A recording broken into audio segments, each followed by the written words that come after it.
for the Bears. Back deep.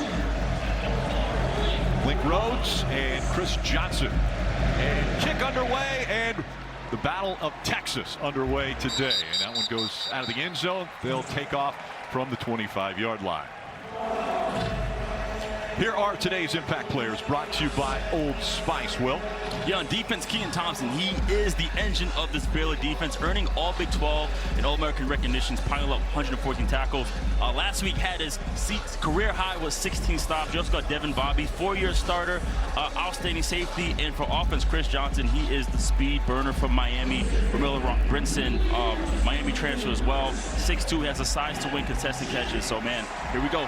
Yeah, Chris definitely going to be one of the targets that we were going to see out of Kevin Jennings, the junior, behind center.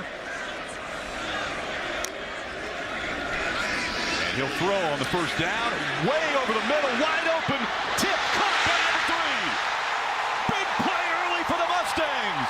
He's at the 10, the 5, Romello Brinson in the end zone. Right on cue, let's go. Romello Brinson with the outstanding play. You like that, Rick, right? Already, impact play, making impact plays. And that one, it was a little underthrown. It was. Tipped by the defender, and then he was able to do a circus catch to grab that thing, pull it in, and take it all the way.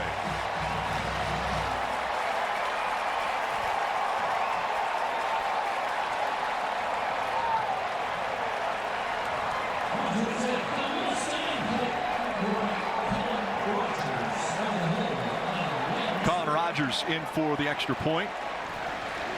The preseason big all-ACC kicker. And he stays perfect. It didn't take long. 12 seconds. It did not take long. And right now he was able to get the one-on-one matchup on the outside and able to throw a post against that corner, and great concentration catching that football and getting up the field. I mean, I expected some fireworks, but I know it's going to happen right now. At least warm up a little bit. But yeah, he got to come right in. He got to get that football. That's a great play right there that he should have made in LeVar Thornton. You got to make that play, but great job.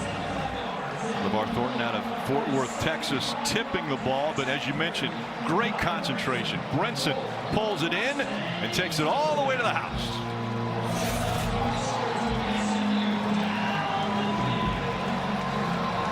There is Romello there. Just a great job, man. That's why he was one of my impact players, man. He does a great job with contested catches, man. So. Last week, 7 receptions, 121 yards, and a touchdown. And right off the bat, he's already got a touchdown the first play of the game. Yeah, now as a defensive back, I will say that football should have been picked off, but also I did play receiver too, so great job getting that ball. Sam Keltner is kicking this one away. Cole Wilson on the return and pushing tacklers all the way up to the 35-yard line. Here are today's impact players, brought to you by Old Spice. Yeah, with Bryson Washington, he burst onto the scene last year with 1,000 yards, the most yards in freshman rushing history for them, and really good running back. Cole Wilson, transfer from Texas State, proven to be productive. Last week had a career high 134 yards, and Ahmad Moses with the outstanding pick 6, and Bryson Mayazano, the linebacker, starting off at linebacker to date. Sawyer Robinson behind center, motion, Cole Wilson. And they're going to hand off up the middle. This one, Bryson Washington. You mentioned it at the open. The sophomore, so talented, shattered all the freshman records for rushing yards a year ago. Over 1,000 yards, 12 TDs, and he gets the first carry for 5 yards. Yeah, he had a couple of games last year where he had about 190 yards. So, man, he's an explosive running back. They get the handoff again up the middle. And that big line pushing forward for 2. Jeffrey Mba on the stop. Yeah, this is something that Baylor was not able to display last week, was run the football, hence why they threw the ball over 50 times. So, you know, try to get a minute with 3rd down, which I think they have right now, and then try to get the ball out quick and get this 1st down. Robertson's been so mature behind center.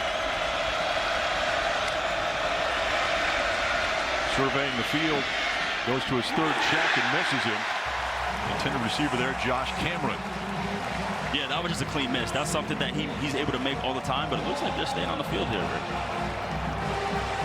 A 4th down, and interesting decision here out of Coach Aranda if he keeps his offense on the field. Yeah, he just wasn't able to step into that throw, hence why he sailed it a little bit outside. Will, you surprised by this? Their own 42-yard line, they're going for it? I'm not. I mean, what SMU did being explosive, why not, man? Throws this one downfield and over the head of the receiver, but we've got flags on the play. Intended for Cole Wilson there.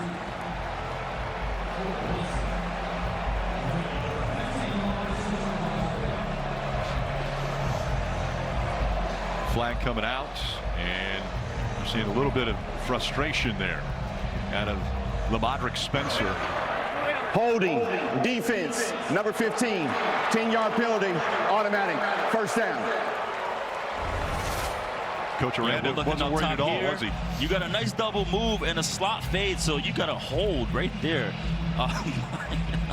Yeah, he knows already. Yeah. It's like, damn it, 4th down, I can't make that penalty.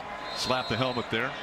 And 1st down for the Bears on now SMU side of midfield.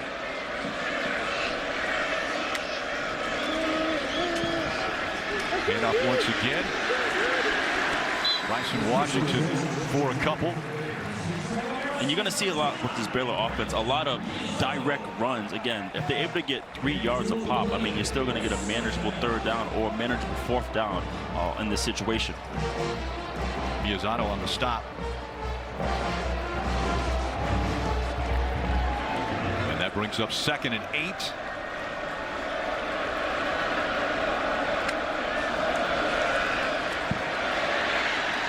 Robertson pass complete out into the flat to his running back Washington. But no gain on the play. Will bring up 3rd down. That's the one thing about this secondary with Moses Nwokobia is that they are very, very sound tacklers on the perimeter. So great job right there on the quick screen, closing the space, making that tackle.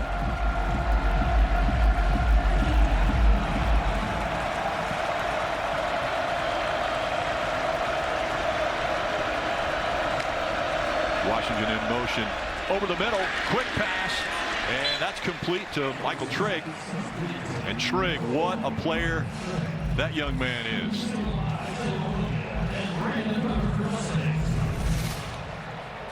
How about the up cam here? First replay there. I like this. I like this view. Good perspective. I like this as a color analyst. I would not like this as a defender. You can see me holding all the time. Robertson again looking deep, checks back off, down low, has his receiver Caden Knighton, and Caden Knighton gains a couple. Let's take a look at today's keys to the game, brought to you by Sky Rizzi. Yeah, keys to the game for Baylor. It's important that they finish the drive with the red zone scoring. You see they're already down here almost in the high red zone. They got to finish the play and also limit the explosive runs on defense. For SMU, balanced offense so far. I mean, they're out there being explosive already, and also too, you know, be really, really sound on defense. Caden Knighton gets the handoff this time. He tries to go right behind the center, and nothing doing there. Maybe a gain of 2. Isaiah Smith on the stop. Isaiah Smith, the senior out of Washington, D.C. Yeah, last week, Baylor's offense, they had issues finishing the drive. So that's why my keys to the game, you see they're already driving the ball down here. Granted, they had a penalty to help them out, but it's important to finish this drive. Bryson Washington back in the backfield with Robertson. Cole Wilson takes the quick pitch and nothing doing. Isaiah Smith all over that one. This defense is fast. You try to get out on the perimeter. They're able to close the space and make this play. There you go from top right here. Does a great job contained. They call it either a gator roll or a wrap and roll, tackling them with the tackle for loss. The Mustang defense stepping up here as it's 4th down. And they're going to go for it again, but this time it's 4th and 9. Expecting some more intermediate passing game here. Throwing it to Trigg. Washington into block. Pressure on. And he's sacked. Ahmad Moses. There you go. That's what you do. This whole drive, Robinson's been having tons of time back there. Moses, a big sack here, the ACC defensive back of the week from a week ago, and he shuts down the Bears offense. Top 5 in the rankings, and SMU getting ready for their second offensive play of the game. I know that's surprising. Yeah, right, exactly. It's already 7-zip. Handoff inside to Chris Johnson Jr. And he'll work forward for about 6 yards. Yeah, I'm excited about this kid. He reminds me of, Brashad Smith from last year. Not as physically sound. Brashad came in with a NFL-ready body, but man, he has a 10-4 speed that he's going to put on display today. They call him top 3 as far as speed on the team, and he gets the second carry and breaks it almost up to the first down line, and Jacob Redding shutting him down. That's what I like right there. He has that quick, that 1-2, that boom, boom, 1-2 step that I like to see. Here you go again. Great footwork.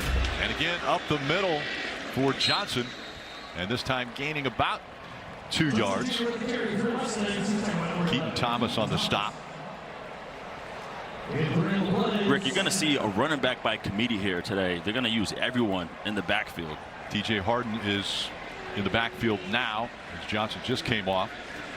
And Coach Lashley said they need to establish a run game so it can help their pass game. Well, he told us that before they threw a touchdown pass on the first play. This one, another strike, complete just inside the 30-yard line to Matthew Hibner.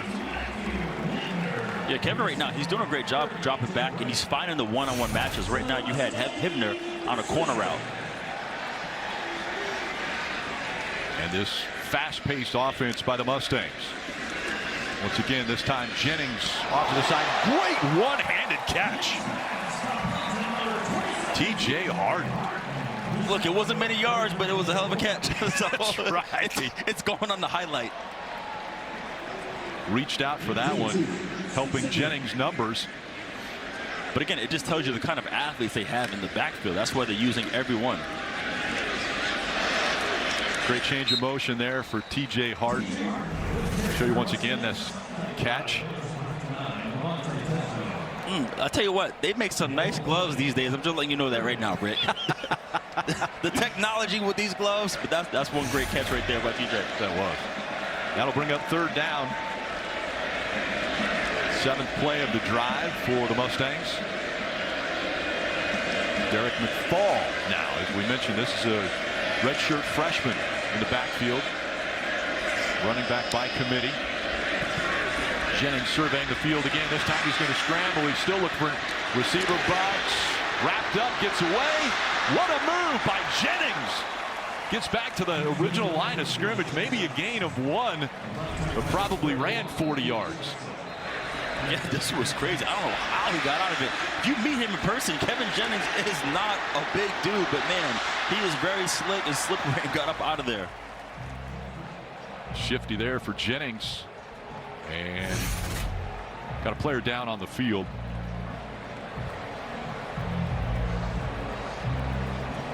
DK Kalu, number 93, being attended to right now.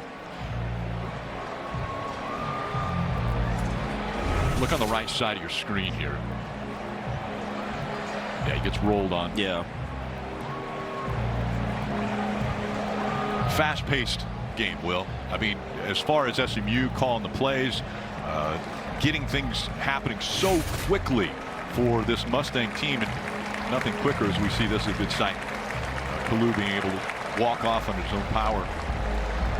But so fast-paced for the Mustangs. Obviously the first strike for 75 yards, but now play after play after play, just really hitting that defense so hard for Baylor. And we talked to Coach Aranda. He said that's one of the biggest things is they like to get a defense where they can't switch their positioning and then attack maybe a weakness that they see. Yeah, that goes into their preparation. I mean, he's able to rotate everybody in and keep the same tempo and speed. So Rhett is already on fire with his play calling.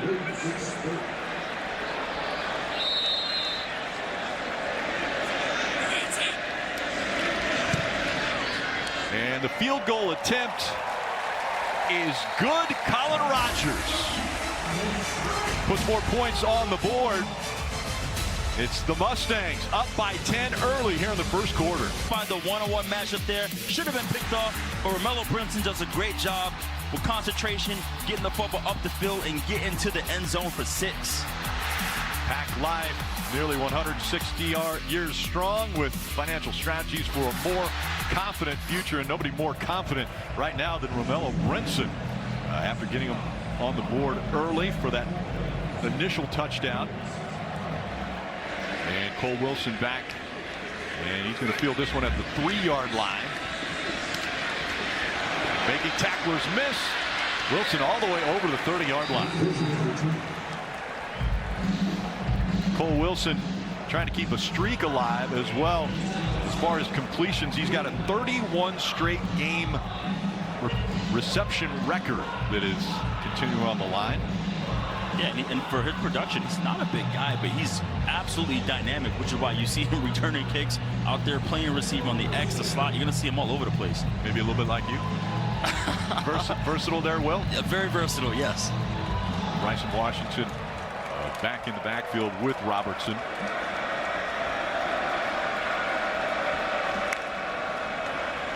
Robertson fakes to Washington, off into the flat, and this one goes to Ashton Hawkins. So now you see them, instead of like running the ball on the perimeter, getting tackled, they're now trying to get the ball quickly out to the perimeter. So right now, you see Baylor get into the tempo, changing up. You're going to see this alternate series. Sometimes they may go regular, sometimes they may go tempo. That's what Scott Simmons, the defensive coordinator for the Mustangs, said. Very hard to get to Robertson because he releases the ball so fast. And he gets that football out, especially if you're just in a spot drop. He's able to find the little areas between the zone, the linebackers and the safeties when he's throwing that football. Completion there from Robertson to Washington. Brings up 2nd down after pretty much no gain.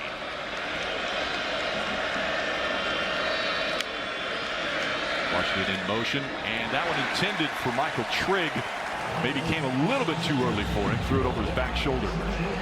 Yeah, it looks like they're communicating, saying like, hey man, wait till I give you my eyes. Like, I think he just broke and threw it. He didn't look yet. So it looks like there was some miscommunication between Trigg and Robertson there. Robertson still trying to get into rhythm here. Really, they got punched in the mouth so quickly by SMU. You got to catch your breath. Looking again this time, he throws out into the flat. And completion, but short of the first down, is Josh Cameron. Yeah, that was a great call offensively. You saw it was 3rd and long, and last time SMU brought tons of pressure. Right now they sent the house, and then they were able to throw a screen, which is what you want against an all-out blitz. 4th and 4.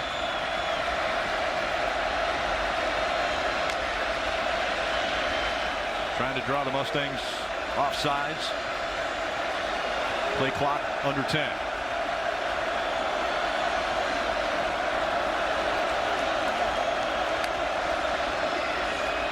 Robertson looking again. Pressure. And this one a completion. Able to hit Michael Trigg. What a talented tight end Michael Trigg is. Now, people may look at this and say, hey, man, this is an aggressive call. Yeah, great job by Trigg right here, just adjusting to this low football right there. He's a monster, okay? Speaking of athletic freak, this guy is a beast. And everybody's talking about him making the move to the NFL, as we saw Washington, the ball carrier there. Now, people may say, I'm going to get back to my statement of, oh, they're being super aggressive going on 4th down, but it's been a trend lately, not just in college football, but in the NFL, where people are really relying on analytics in terms of like, hey, if it says go for it, go for it. So it's more so they're being smart based on what the percentage is telling them versus being aggressive. Hand off once again on the inside. Washington, the ball carrier. And he is wrestled to the ground at the 26-yard line. Brandon Booker making the stop there.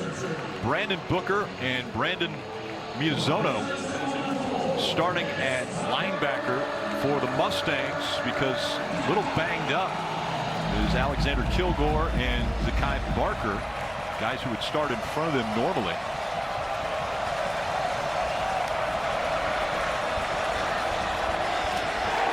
Upended before he got to the line of scrimmage. Washington. Ahmad Moses with the big hit.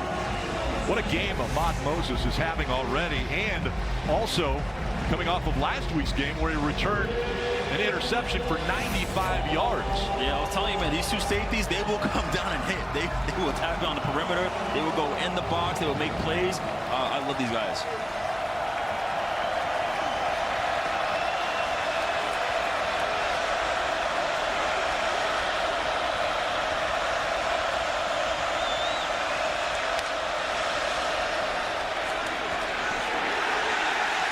Nothing doing. The Mustangs all over them on 4th down. Washington not able to get that first down, and the Mustangs will take over once again. 2 possessions for the Mustangs. They've been able to score on both of them. And the Mustangs continue to be strong at that running back position. CJ back there, Chris Johnson. This time it's TJ Harden that lined up in the backfield, but pass complete to Romello Brinson. You're able to see some of this RPO action. He was able to read and again find the one-on-ones on the outside. He's doing a great job of really assessing what's going on the perimeter. It's time to give to Harden, and up the middle, and that line doing a great job. That gets the first down. Yeah, that was something Auburn was able to do against Baylor last week, was run the football, which it happens to put Baylor behind, which is why they had to throw the ball 58 times. We saw him run behind Logan Parr there, the captain. They call him the professor. He has 3 degrees, and now a little bit of scrambling here for Jennings, and he'll take it out of bounds after a short gain. Cooper Lance running him out of bounds.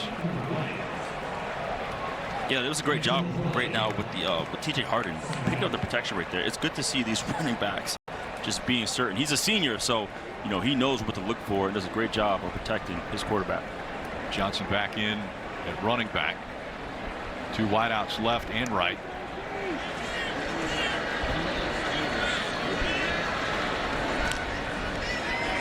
And quarterback run, nothing doing. Right up the middle.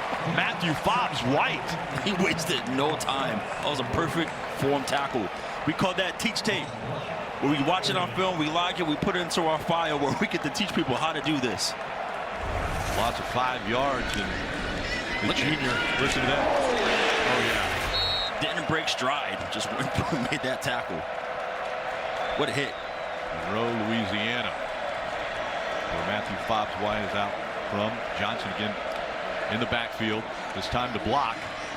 And Jennings throws it all the way to the sidelines, and a completion there to Link Rhodes. I don't think people understand how tough of a throw that is. He went from the opposite hash, almost falling backwards, threw it all the way to the far side.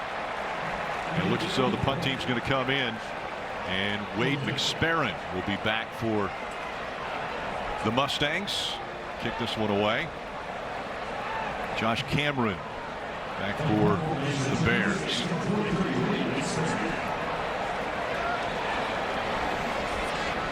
McSparron, week 1, he was the Ray Guy Ray's 8 award winner. And timeout called by SMU.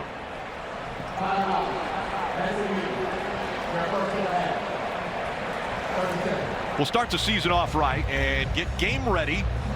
Scan the QR code below to shop team swag and game day essentials from the CW Football Saturday shop. Brought to you by Dick's. Every season starts at Dick's. Punt team's going to talk it over before they punt this one away. Yeah, this curious to why they did take the timeout, but maybe saw something they were looking for. Maybe they make a certain adjustment. It could be a situation where Baylor could just go after it. It's been an exciting game so far. It's a chess match. It's an in-state rivalry. Anything can happen. Last week versus East Texas A&M, only 3 punts for Wade McSparron.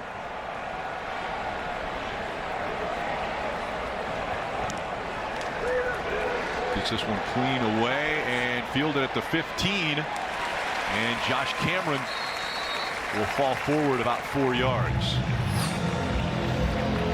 So the changes that have taken place here in 2025, again, the strange seeding. And Will, I know you commented on that earlier. Yeah. Oh, yeah, I'm a fan of that. You know, if you're a top-ranked team, but you have to be whatever 6 seed, 7 seed because you didn't win your conference, like that's a problem. So there were a lot of complaining people last year about it, but I agree with that one. Yeah, enhanced strength of schedule as well as your record strength coming into play this year. A little bit more for the 2025 season.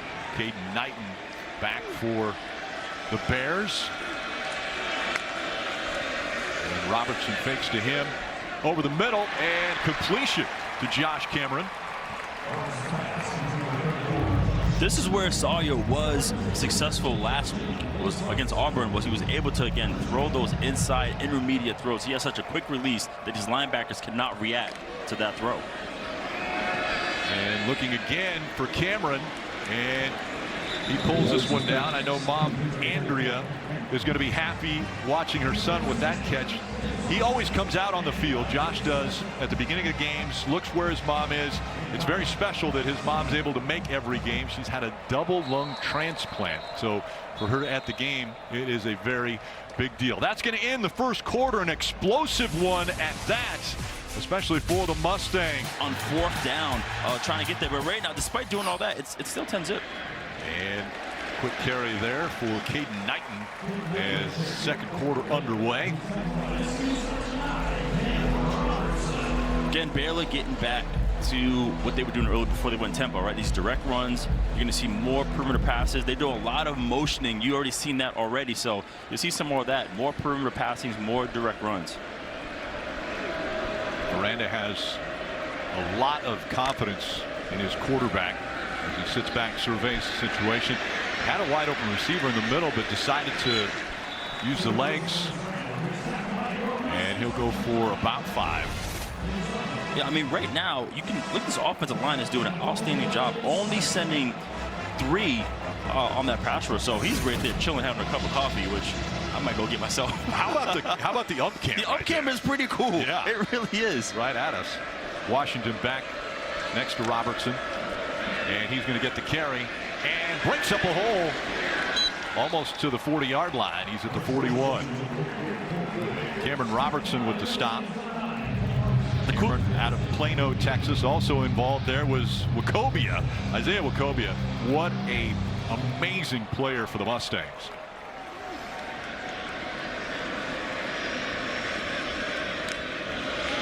First down play, and this one over the left shoulder and incomplete to Ashton Hawkins.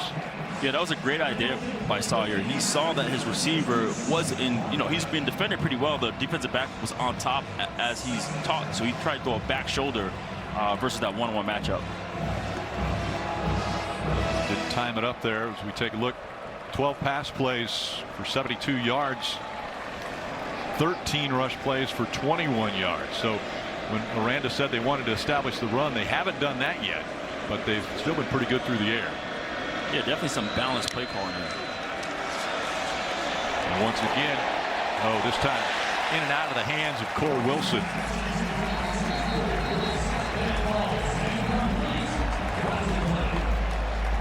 Isaiah Smith with the pressure. Yeah, he was relentless off the edge right there. He knew right away. They're holding me. Looks like we got a flag on the play. Holding, offense, number 69, 10-yard penalty, second down. Yeah, he came right off the edge right there, aggressive. Yeah, I'd call that aggressive. Pretty much. Sidney Fugar with the flag that time, so that backs him up. But this is what SMU is going to need. If they can just rush 4 and drop coverage and create pressure, that's a big deal. Because lately, when they've been rushing 3 or 4, Sawyer's been chilling back there, able to deliver the football. Second and 20. Washington back there with Robertson, and he goes into motion. He'll be an option, but he goes to the other side of the field, and a flag flown. Ashton Hawkins was the intended receiver, and it looked like Deuce Harmon was all over it. Yeah, that one's going to get called right there. That's tough. Harmon, another Texas native. Pass interference. Defense. Number 7. 15-yard penalty. Automatic. First down. Yeah, defensive backs, you have to try your best to really get your head around. If the referee doesn't see you at least attempt to get your head around and look for the football, that flag is coming out of their pocket immediately. Didn't take long there. And that's a first down for the Bears after the penalty. Yeah, it was great coverage. Just got to get your head around.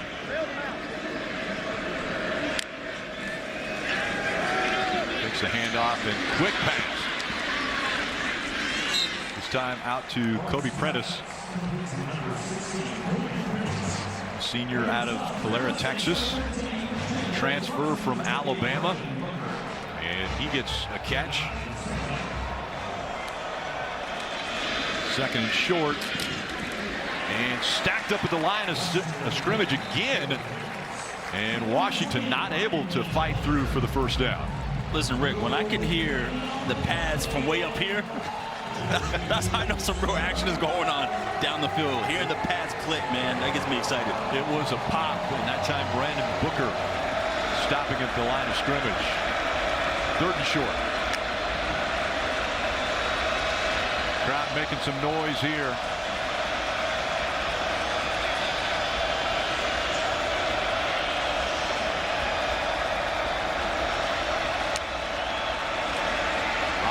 Going to pass again, this time into the end zone it goes. Completion to Kobe Prentice. Touchdown for the Bears.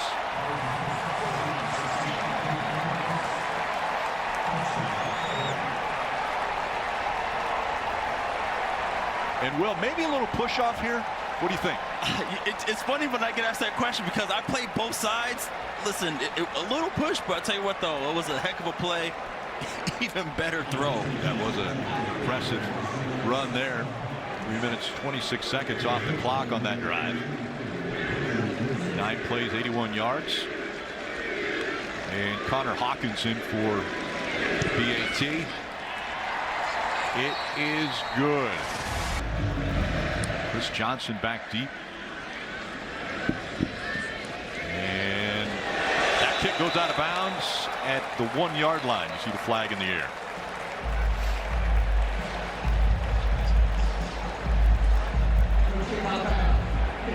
The ball will be placed at the 35-yard line. First down. CW Sports Saturday continues as we head out west for a matchup between Fresno State and Oregon State. Then buckle up as the NASCAR Xfinity Series speeds into St. Louis with drivers fighting for every point on the road to the playoffs. Finally, San Diego State looks for a big road win against Washington State. Don't miss a second of the action. CW Sports Saturday continues next only on the CW. Jennings heading the other way now with his Mustangs. I'm taking another shot right here, Rick.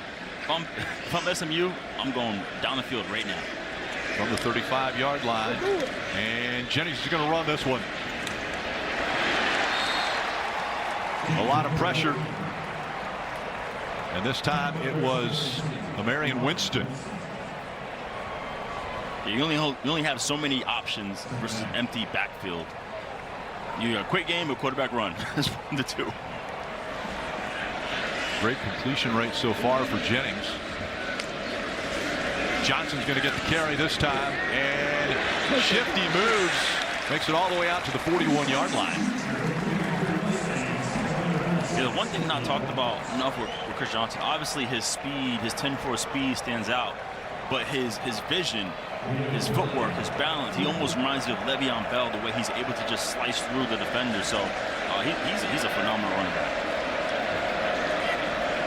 TJ Harden in the backfield for the Mustangs now. And this one quarterback keeper. And he is met about the line of scrimmage by Jacob Redding.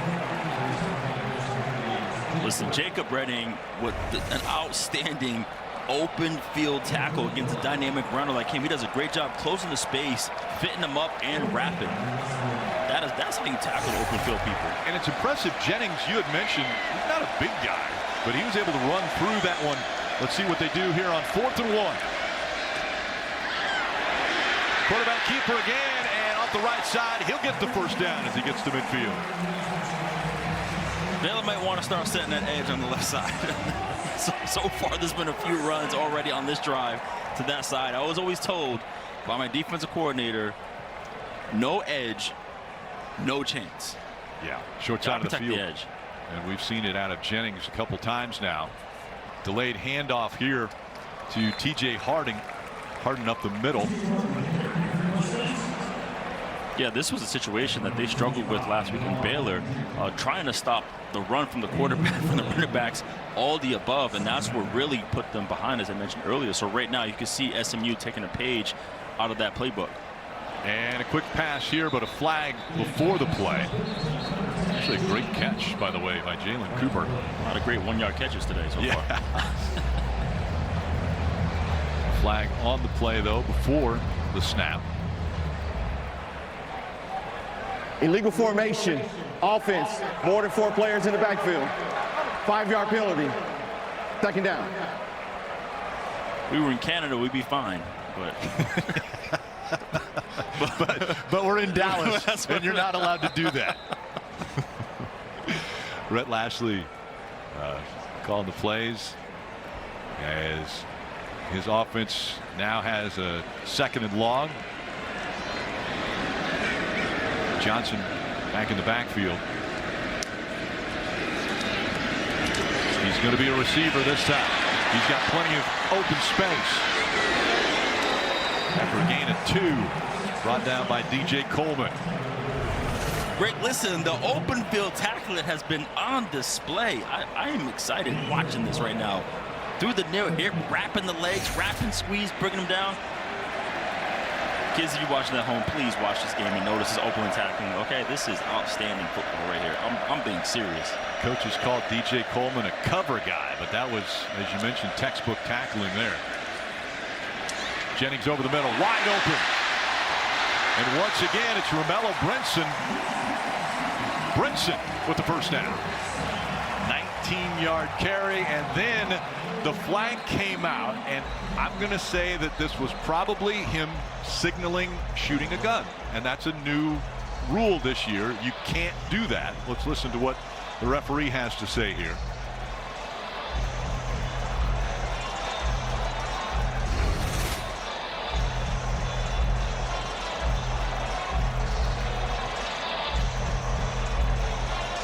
That's it. After the play, unsportsmanlike conduct. Offense, number 3. 15-yard penalty, first down. That is number 3's first unsportsmanlike of the game.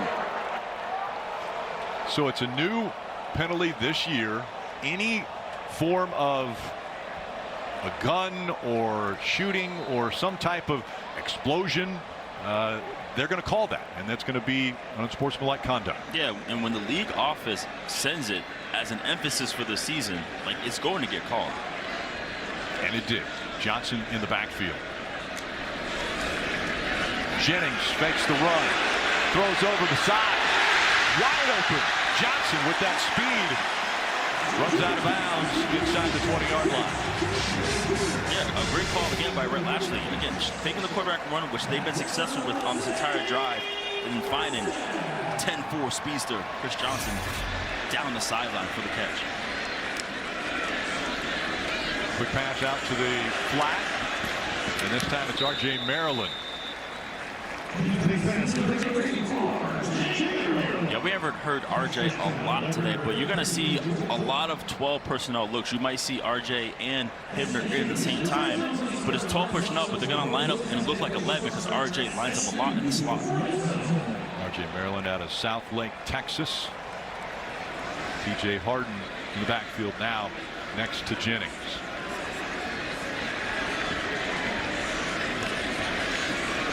Jennings plans to run it inside the 10 and pulled out of bounds.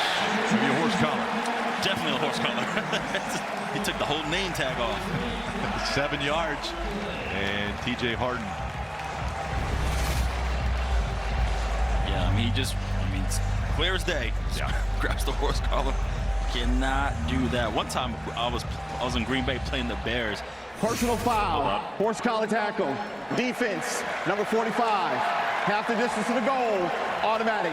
First down. One time I was returning a punt versus the Chicago Bears, and I even felt his finger touch my nameplate, and I just let myself go. I just flopped. You knew. And they definitely called it. You knew. Inside the red zone, and Harden, the running back.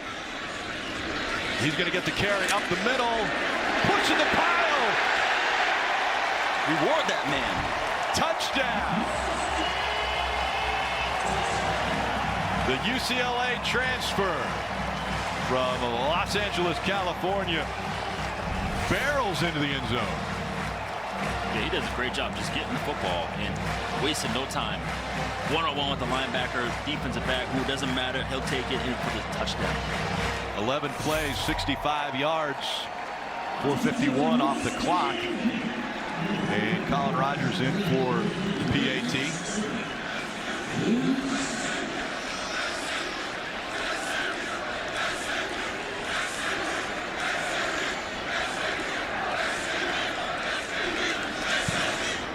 As the crowd is cheering on SMU once again into the end zone, and Cole Wilson will be deep for Bears,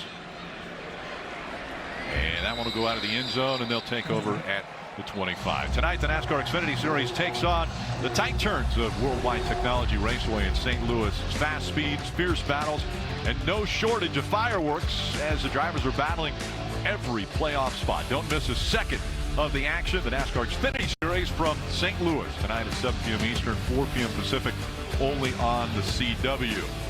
Connor Zilic has been very impressive in this first year, full-time year in the Xfinity Series for Junior Motorsports. Young buck out there. Yes. We see now Washington in the backfield, and they fake the handoff to him. Quick pass to Ashton Hawkins, and Hawkins still making some moves, gets out to the 43-yard line. Yeah, they're able to make some noise now with the downfield pass game. They've got an explosive play, which led to a touchdown. Again, with the ump cam, listen, about this ump cam, it's letting you viewers really know, like, as linebackers, we can't really see that well between the tackles. Oh, almost a INT there. And that was a little low. Yeah, Miyazono almost had his hands on that one. They've had a couple picks run back already this year. Miyazono wanted to add his name to the list. Sorry, trying to not to throw picks at all this year so far. He hasn't. Robertson surveying the defense and looking to his left. He makes connection with Ashton Hawkins again, the DeSoto, Texas 6th-year player. And first down for the Bears. And we got a player, and Hawkins is down after the catch.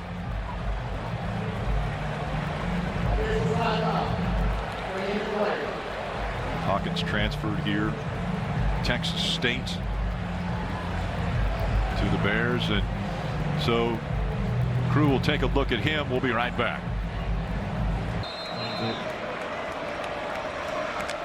Steady rain starting to fall here as we see Washington, the ball carrier, and a little extracurricular activities after the play is over.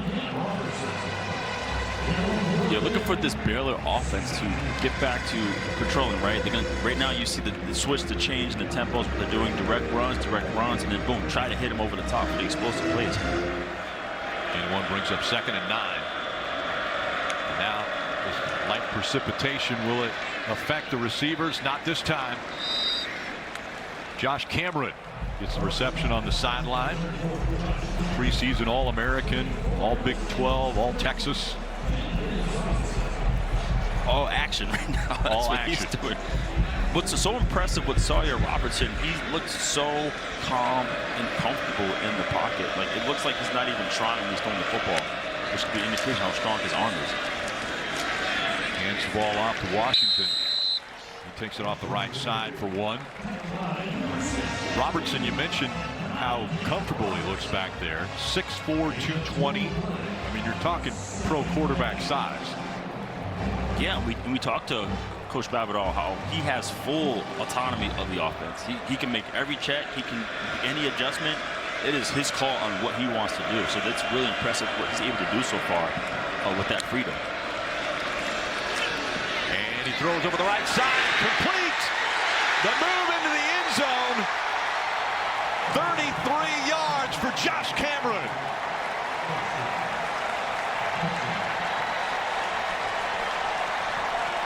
And a quick strike by the Bears. I love how he's able to scan, looks off the safety a little bit, goes back to the single side coverage, and makes a beautiful touch pass for the touchdown. In for the PAT, Red Armstrong.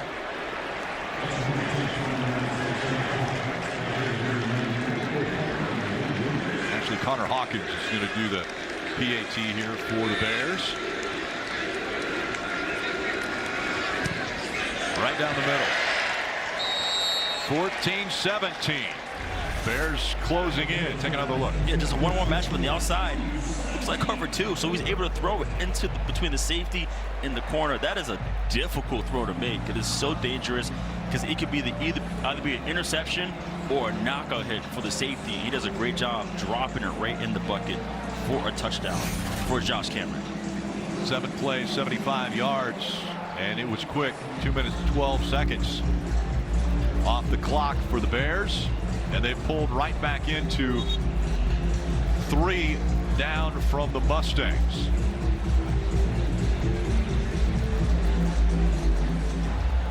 Bears will kick it away once again.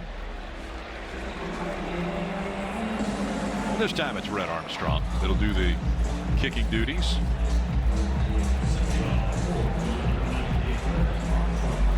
Chris Johnson will be deep once again for the Mustangs. Jennings waiting his opportunity to come back out on the field.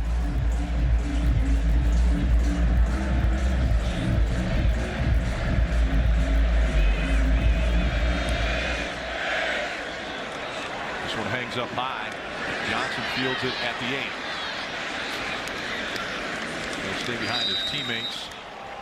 Get out to almost the 25, 17-yard return. The iconic TV franchise is joining the CW with a brand new series, Law and Order Toronto: Criminal Intent.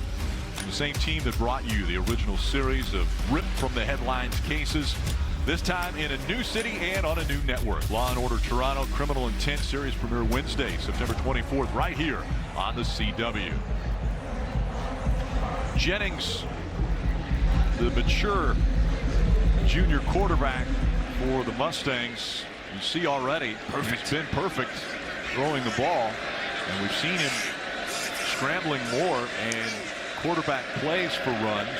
This time he looks to throw, and as quickly as we say it, he hits his receiver, Jalen Cooper. Cooper's going to go all the way.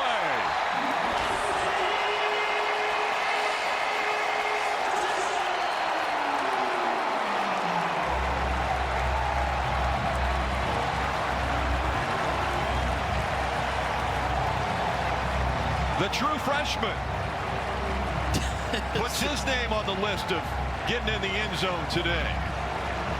The Army All-American makes the outstanding play. I'll tell you what, Kevin Jennings, man. Perfect pass. Yeah, he is perfect. 10 for 10 right now. Colin Rogers in for the extra point.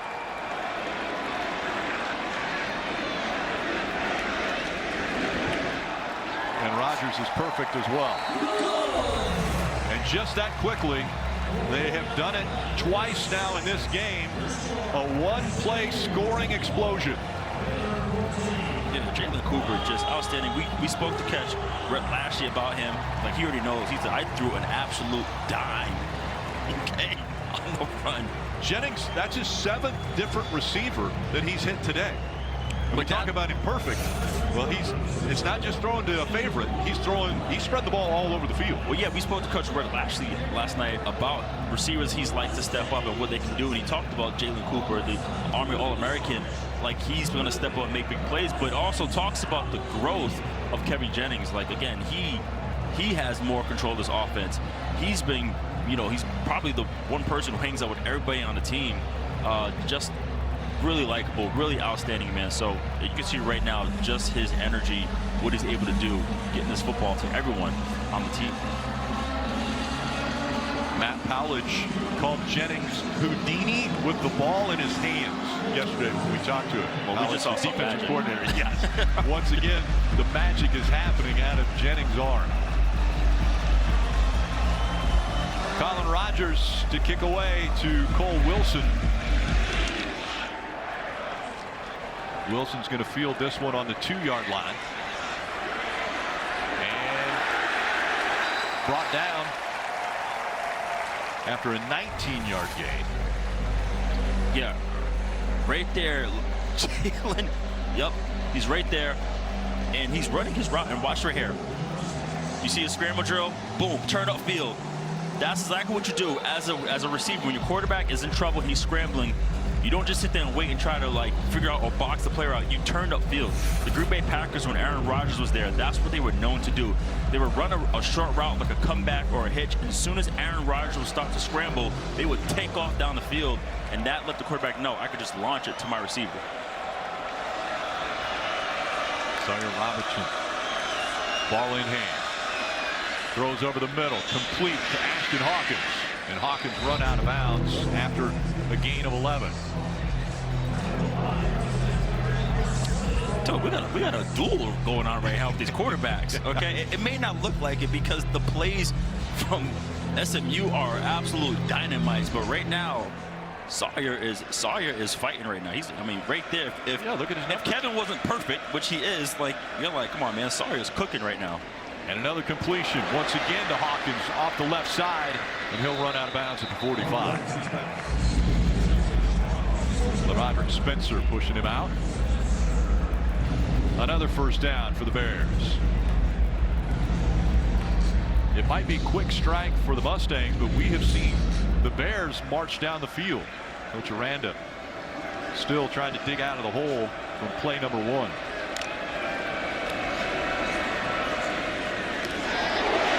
Quick pass initially intended for Michael Trigg. That one goes up in the air and almost picked off.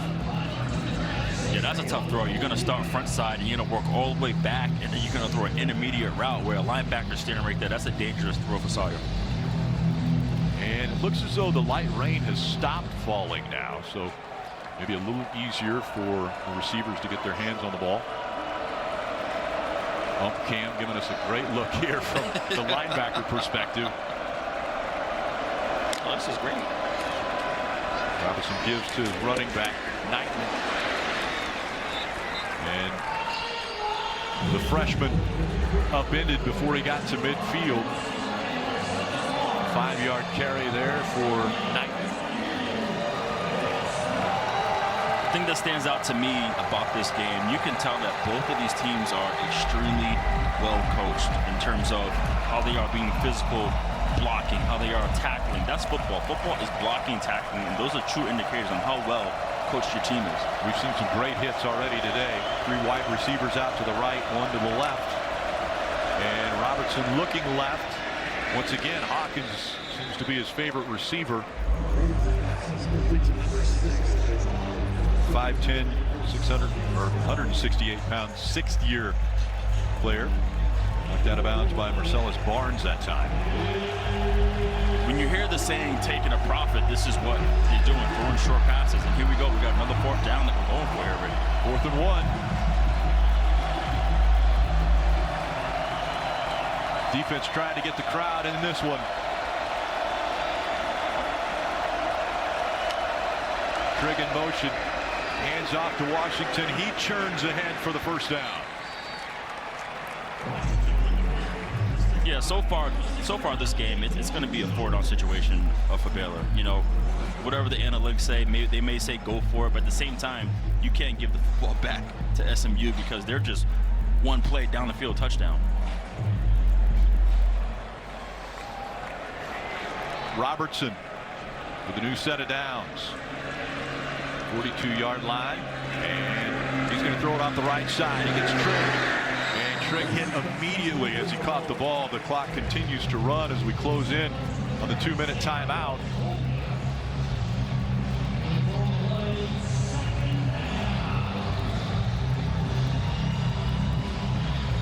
And stay tuned for the final 2 minutes of the half, presented by the Wells Fargo Active Cash Credit Card.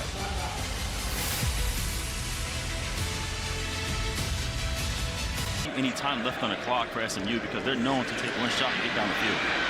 Well, and Hawkins scrambling after the completion, able to gain another first down for the Bears, and they are once again in striking distance. That one for 13. Lamondrick Spencer on the stop. In this case, you want to try your best to pretty much leave as little time as possible. You don't even want SMU to get a field goal going into the half. So you want to try to score, keep a little time as possible, and not let SMU get any points going into this half. Robertson with time. Quick pass to Trey. Trey makes it down to the 15. That's short of the first down. Alon Moses on the stop. The most important thing here is get a touchdown, right? So, like, don't be so focused on the time, the clock there. But, yes, you want to get in there for 6. Not 3, you need 6. And you mentioned run the clock down so that SMU doesn't have a chance. And this time, Washington. Legs continue to churn as he gets down to the 7-yard line. Did a great job coming to the second level. Block it there. Caden Siraki over there. Very great job. O-line's been blocking, man. They've been moving bodies all game long. Washington stays in the backfield. 2 receivers split out wide to the left, 1 to the right.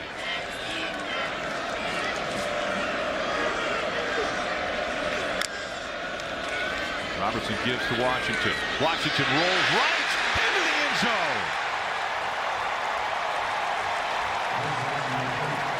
8-yard touchdown run.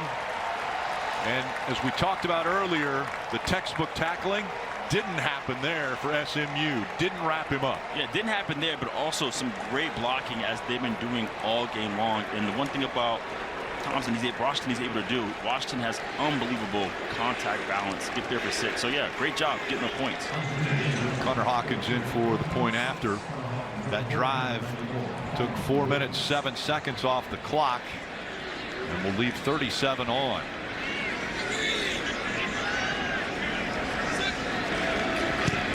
PAT is good. And once again, the Bears have pulled within 3. Look at that. You see the big boys up front just moving bodies, pushing everybody to the right side of the ump cam for the touchdown. Washington.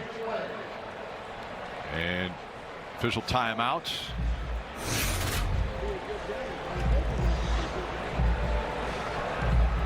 So the 2 quarterbacks have really put on a show. We talked about them at the beginning of this one, but Robertson, Jennings are the real deal. They are what was billed as great quarterbacks, and they have shown us today. The 21 completions already by Robertson, very impressive, but Kevin Jennings hasn't missed a receiver yet.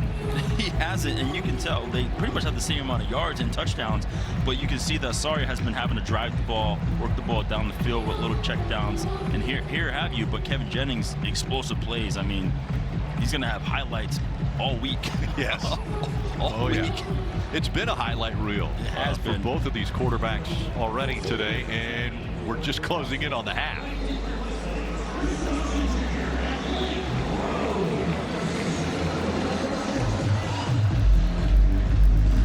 Bears kicking off. Brett Armstrong do the duties. And he squib kicks it. And that one is downed by the Mustangs. News Nation Wednesday, a primetime event. Bill O'Reilly uncovers the disturbing parallels between history's most ruthless leaders and today's global threats. Leland Bittert hosts Bill O'Reilly Confronting Evil. That's Wednesday at 10, 9 Central on News Nation. To find News Nation on your screen, go to newsnationnow.com. 36 seconds, 36 ticks on the clock for the Mustangs, and Jennings has his running back deep behind him. Johnson will carry the ball. but for a yard. It looks like Rhett's just going to let this one go because you got two timeouts, right? I believe I will still try to go get some points, but it looks like right now they're going to let it go. And it looks as though they're going to let this one run down. 10 seconds ticking away.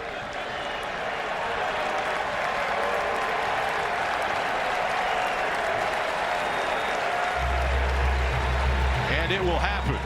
The half comes to us.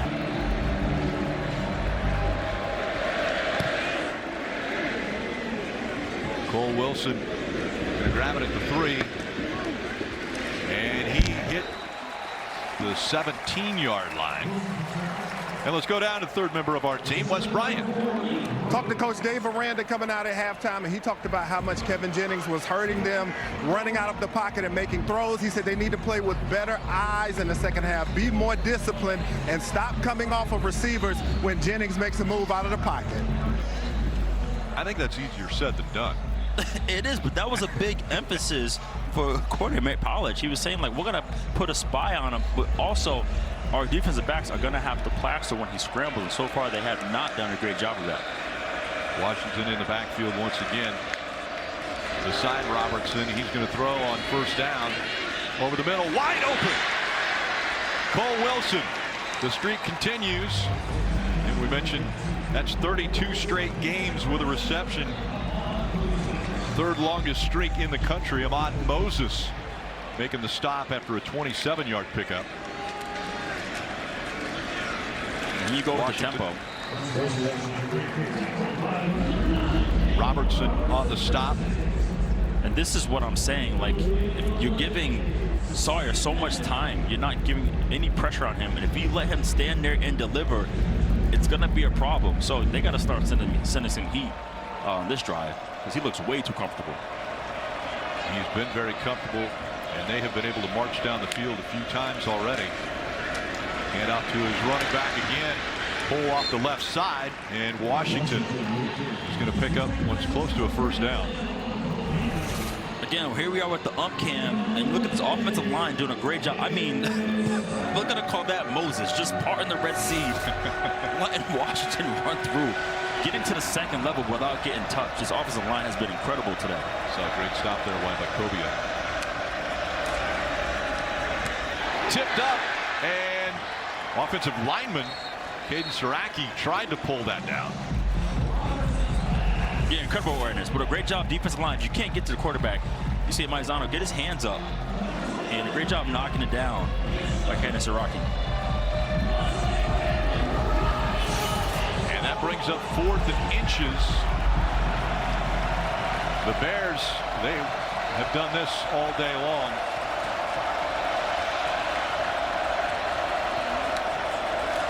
Washington's going to try for it. He got hit behind the line of scrimmage. And that was all. Lamadrick Spencer. Yeah, they send the nickel off the edge. Loss of 1, and the Mustangs will take over. So they stop the Bears' drive. Mustangs will have another attempt on the other side of the break. Oh, there's no question. You're kidding me? I mean, you can't keep RG3 out. Yeah. Shout out to RG3, my former teammate on the Commanders. That's right. Jennings, quick pass over the right side, and his first miss.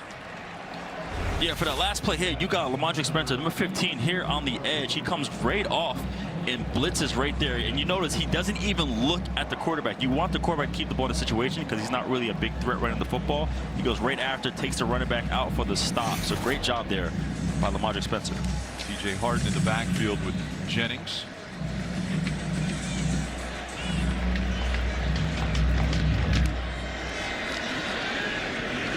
Jennings looking downfield now. Scrambles, and he'll get hit at the 46-yard line. Keaton Thomas brings him down. So that's the first real mistake we have seen out of Jennings this game. The incompletion, a little scramble here. We'll see what Coach Lashley throws at him in 3rd down.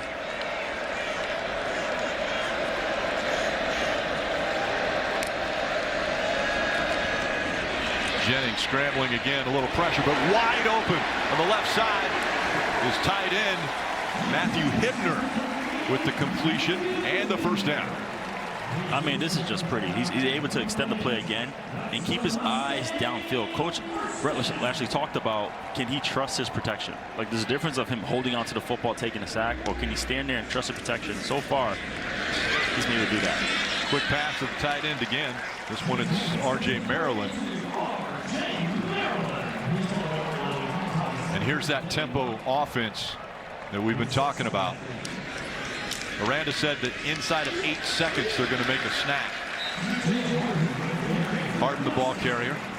I mean, you can't even get a sip of water here. No.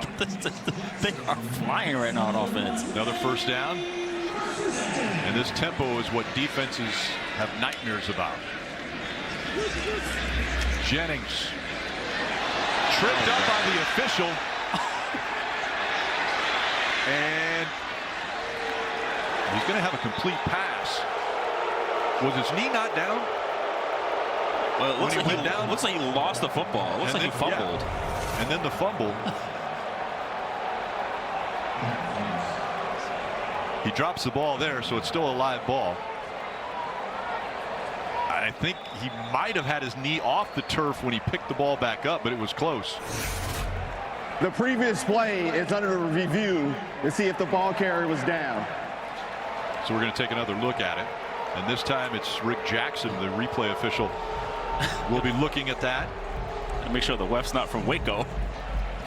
They're a Big 12 conference officiating crew. I noticed you brought that up while laughing.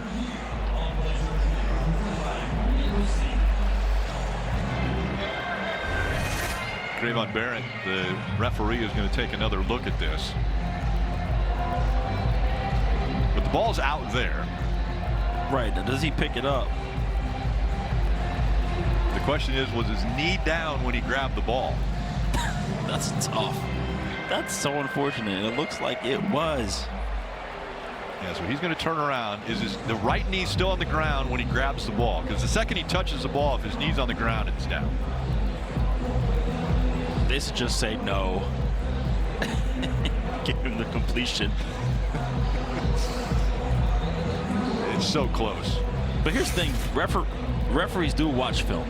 They watch film, so you should know, like, hey, I got a quarterback who's going to double back and go all over the place, Russell Wilson style. So let me be heads up.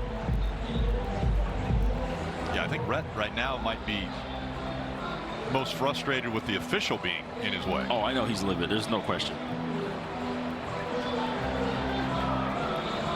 Michael Mothershed, why don't you shed some light on what we're seeing here? Well, Rick, thanks. You know, it really looks as though when he picks up that ball, that his knee is up off the ground. But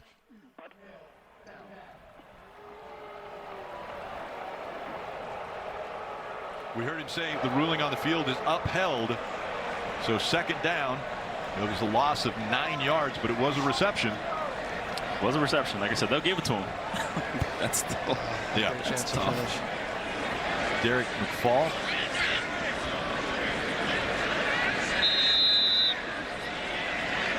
Redshirt freshman in the backfield now. And they fake the handoff to him, and this one batted down. So Jennings now on this drive, 2 incompletions. Lately, you're seeing defenders on both sides getting their hands up in the passing lane. So it looks like that may have been a halftime adjustment. Let's get our hands up for these quick throws. I wanted to say the name. SMU Mustangs was on the break up there. And run off the left side. And that was Derek McFall once again. Gain of 1. That's going to bring up 4th and 18. Yeah, Simpkins does a great job holding the edge, not letting running back get all the way outside. Rodgers coming back in. He has a 43-yard field goal already. This one is going to be 51.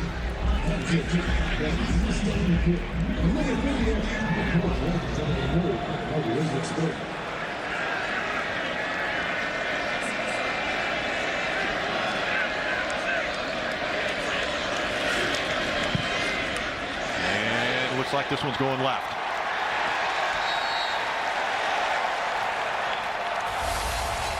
So the Bears stop the Mustangs, and they will get the ball back. Defense is coming up strong here in the third quarter, stopping each other on their drives as we see Robertson over the middle, and he misses his receiver. Looking for Kobe Prentice. Yeah, great stop by Baylor, keeping points off the football. You saw some uncharacteristic offense from Kevin Jennings and SMU, but Baylor did a great job keeping points off the board, and now you got a chance to go downfield and potentially tie it or take the lead. Robertson with Caden Knighton in the backfield with him. And he fakes the handoff, throwing over the left side, complete. Ashton Hawkins just before he steps out of bounds. I'll tell you what.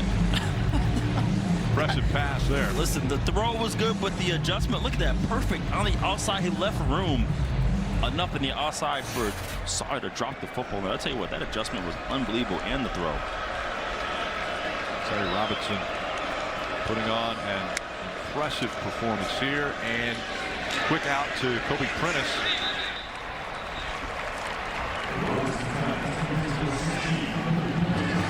Robertson, we were told by Jake Spavital that on Fridays he actually runs the receivers meetings. No coaches in there, so he's in there talking to his receivers, and they have a great relationship, as we have seen today.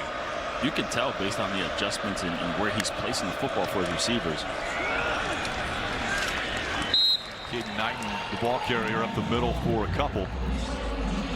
If you ever gone to like either professional practice or some colleges, they have a red line that's maybe about 5 yards from the sideline, and usually that's designed for the receivers to run on that to give the quarterback room to drop the football on the outside. So you can see right there, he did a great job holding that. We call it holding the red line to catch that football on the outside. 3rd and 3 for Robertson. Washington's in the backfield now as he goes into motion. And Robertson's going to carry this one wide open, and he'll slide down for the first down.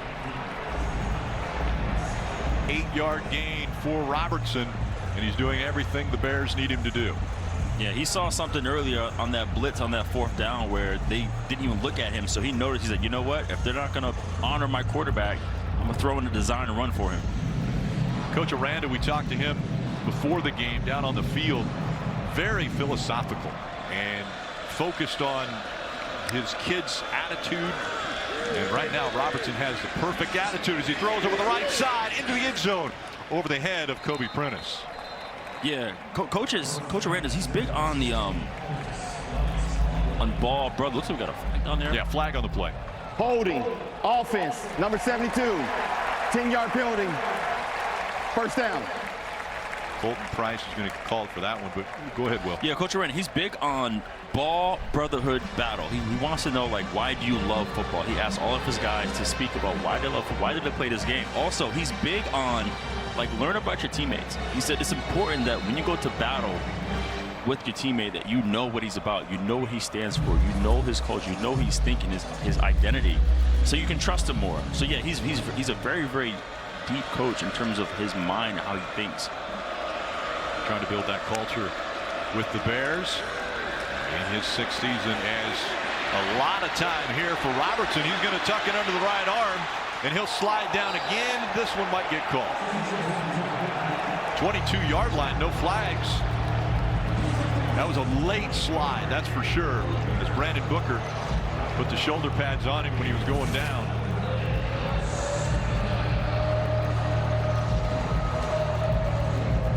Yeah, that's interesting, man. Listen, I've seen that one called several times. He does duck the head. You know, I'm not trying to call anybody out there, but I have seen this one called. But hey, let's move on. No call on that one. 2nd down for Robertson.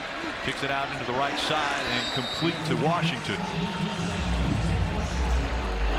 Washington, such a versatile back. Just a sophomore. And now 3rd down, 7. And starting to get loud here in Ford Stadium.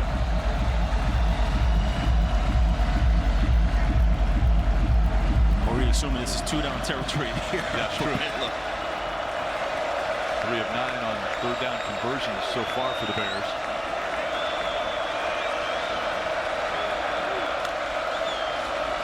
Gonna get to his running back, and he'll get the first down and more.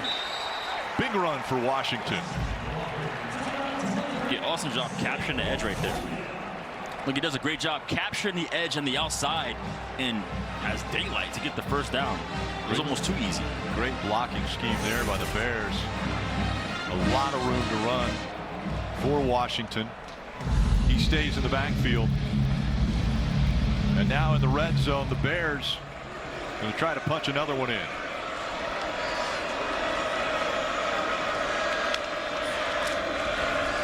Washington moves to the right. Hit at the 5-yard line, falls forward, but a penalty flag on the play. Nwokobia on the stop. Holding, offense, number 12, 10-yard penalty, first down. One of the things that Coach Dave Aranda was proud of was the no mistakes. The don't hurt yourself. You know, we're playing SMU. We don't want to hurt ourselves with penalties, but in this situation they do. Yeah, they saw that one immediately.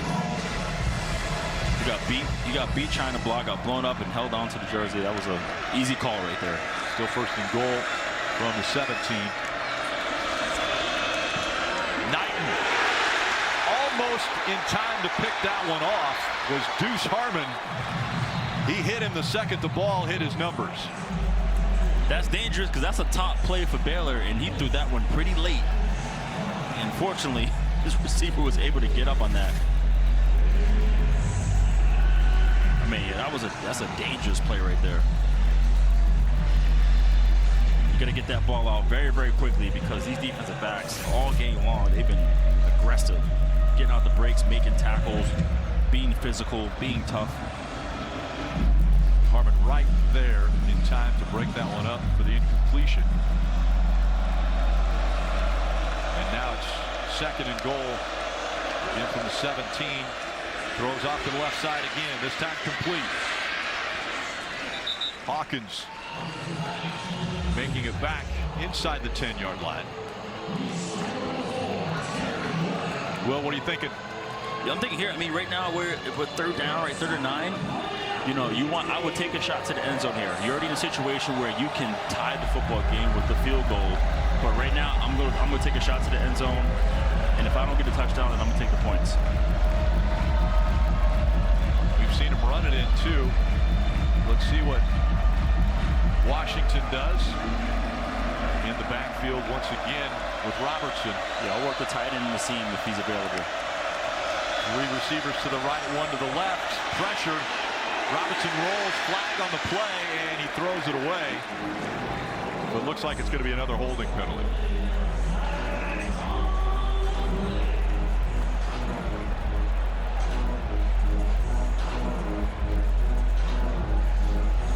He throws the ball away, and more than likely they should have thrown it right to their receiver, to his hands, even if he was in coverage, because with the penalty flag. Yeah, well, if it's on Baylor, I mean, you throw it to the end zone. Offense, number 69. That penalty is declined. 4th down. You throw it to the end zone, you get a chance of an interception. You know what I'm saying? So, again, that play right there looked like they were trying to go for a touchdown, and they were going to settle for the 3 points, which looks like they're doing here. They're going to go for the tie. Connor Hawkins in for the field goal, a 16-yard, or from the 16-yard line, a 26-yard attempt. It's up and good, and the score is tied. The Bears tie it up, 24-24 on Hawkins. He's been protecting the football all game long, so an absolute clinic by these 2 quarterbacks. Brett Armstrong kicking off. The Bears have scored the last 10 points to tie this one up, and the Mustangs will start on their own 25. Yeah, this is a huge drive. This is an important drive for SMU to get out of that rut that they're in right now. Get down the field and get more points, whether it's 6 or 3, doesn't matter. But they cannot have a drive like they did last time. But also give credit to Baylor's defense. They stepped up there and really, caused a lot of problems for SMU there. SMU only gaining 19 yards in this third quarter. You see Baylor with 112 already. Chris Johnson, the running back, in next to Kevin Jennings. Jennings will hand off to CJ. And he won't make it back to the line of scrimmage. And a flag late.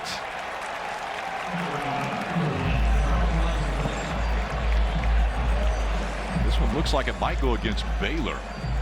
Possible hands to the face. I've seen a helmet fly off. It's really late, almost like somebody said something. The umpire threw the flag real late as one of the players was walking away. After the play is over, personal foul, unnecessary roughness, defense number 16, 15-yard penalty, automatic, first down. Simpkins not happy, but take a look. I love it. We got the ump cam. We got it close and personal. He's letting you know he took my helmet off. And he threw the flag immediately. Yeah. We saw exactly what he saw. That's awesome. So first down after the penalty. See so far 5 penalties for Baylor, 4 for the Mustangs. As Jennings is going to throw this one. Now scrambles, has an opening and a blocker.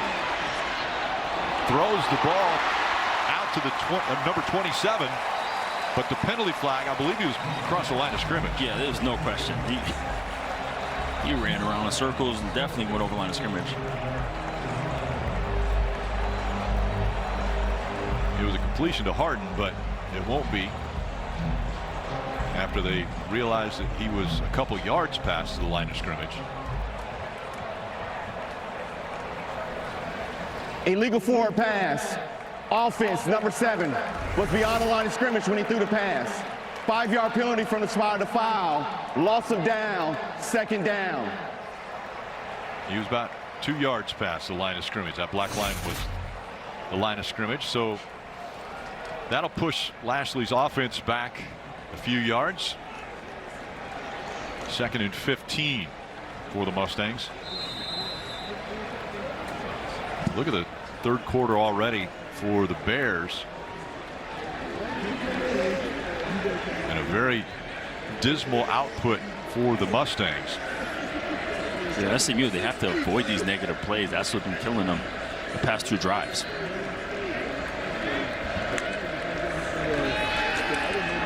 Jennings still looking to pass. This one over the top, just over the outstretched arms of his receiver, Yamir Knight. It was there. It was there. Great job with the protection and throws it just. I mean, man, that's a little. Got to lay out for that one. He did. You got to. I know he tried. You got to lay up with that one. Just over the fingertips of Knight, and that brings up 3rd and long. Play calling a little bit slower now for the Mustangs. Wide receivers right. Jennings with pressure again. Flag. And they're going to wrap up Jennings. And that will bring him down. Trevion Barnes stops him. Penalty flag, probably holding. Logan Parr may have been holding on to his defender.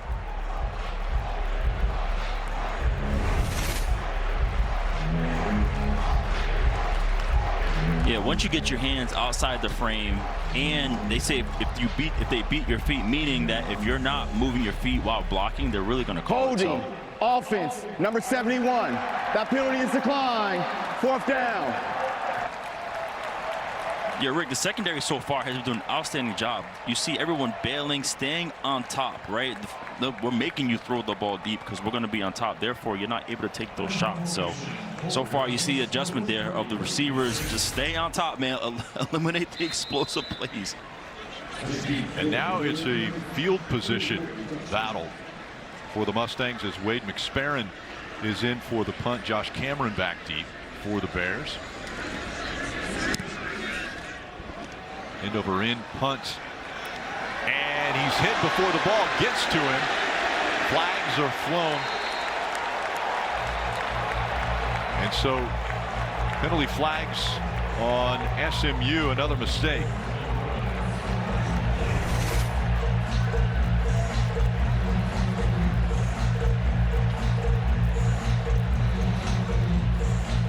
Oh boy. Lashley's like, no. Deflated. Why does this happen? Deflated. This is a rough third quarter so far. It has been.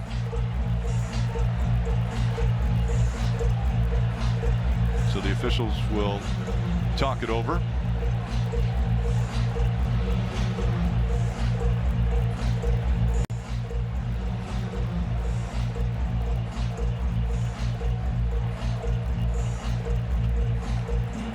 Referee Cravon Barrett trying to figure out where the ball is going to end up.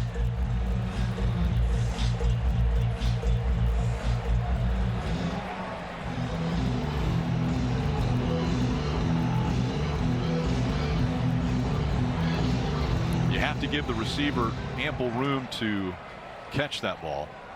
There is no foul for kick catch interference. During a return, illegal block in the back.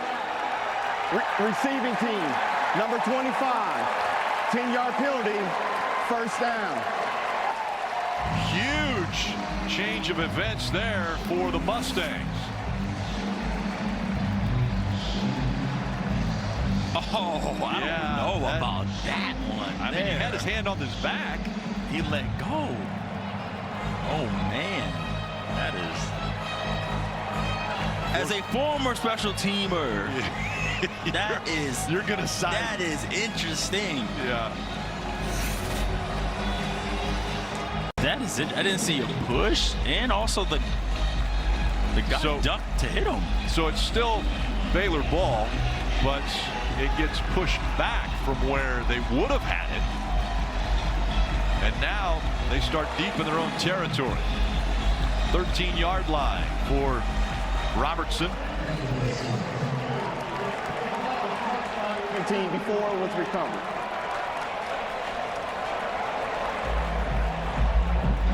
So now they're checking out to see if the receiving team, which is Baylor, if they touched the ball.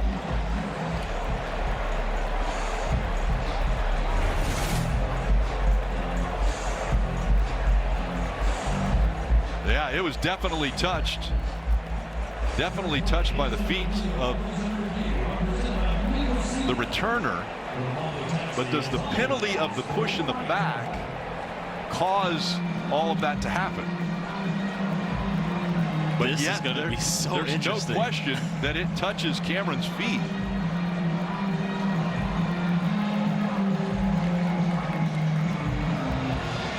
So it touches his feet, it gets kicked over, and then the Mustangs recover this ball. So if it is a live ball, it would be Mustangs ball inside the 15-yard line. This is very true, because it was a clear recovery. That's why coaches always taught us to, like, just when in doubt, just always instantly pick up the football, recover immediately, and let the referees make the decision. So great job by SMU recovering that football with indecision. Just go get it. Huge turn of events here for the Mustangs and the Bears.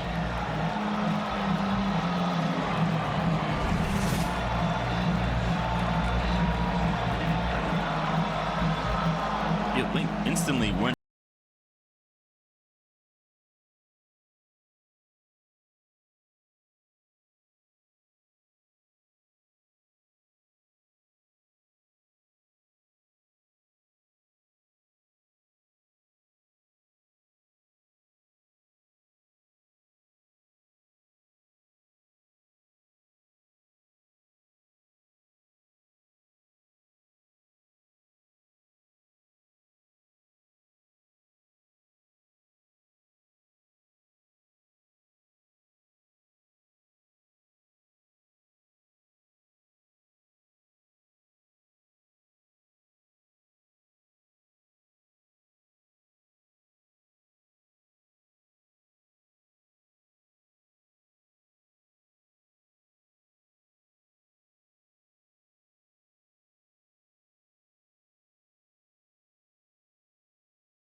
we have a foul by the receiving team, and he blocks that player into the receiver.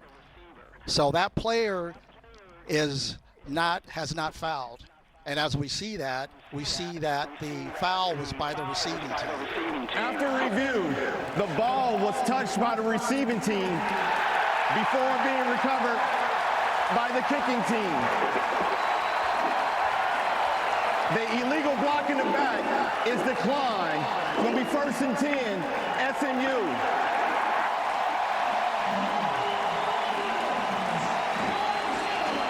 So the 22-yard line is where, after everything that has just happened, that is where the Mustangs are going to start with the ball. Jennings back out behind center, and Coach Aranda is in shock right now with what just happened. I believe the entire fan base of Baylor is in shock what just happened. You go from a penalty to getting the ball, then to now a penalty decline and losing the football. And another opportunity for Jennings.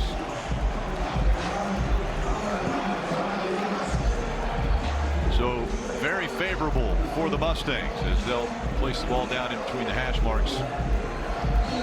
Yeah, you want to take advantage of the emotion here. Take a shot down the field right now. Sudden change. Just go for it. They're going to give the ball off to Harden. Harden moves right all the way down to the 12-yard line. 9-yard gain. It'll be 2nd and 1. And Harden has put up some good numbers today. He'll get the carry again, this time looking left, but has a mountain of Baylor Bears in front of him. Maybe a 1-yard gain, which would be 1st and 10. Yeah, TJ Harden, the UCLA transfer, has been absolutely phenomenal in pass protection today.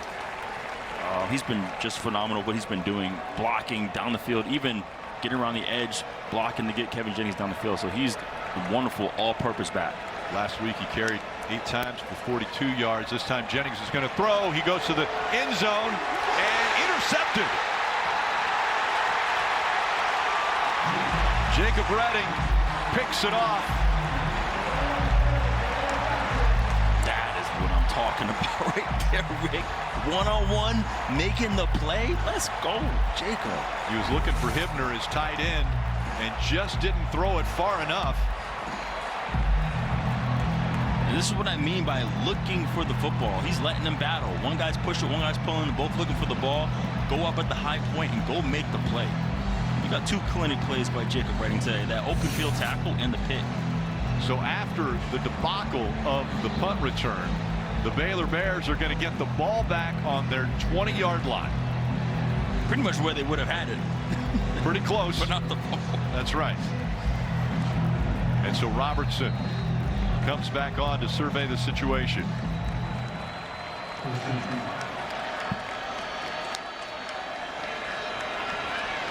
Washington stays in to block, and the pass over the left side, incomplete, in and out of the hands of Lewis Brown IV. Deuce Harmon on coverage. Look, going back to Jacob Redding, man, he just did some outstanding things. Right now, we're in the booth. We're next to some NFL scouts over here, man. So I'm telling you, he probably made him some money.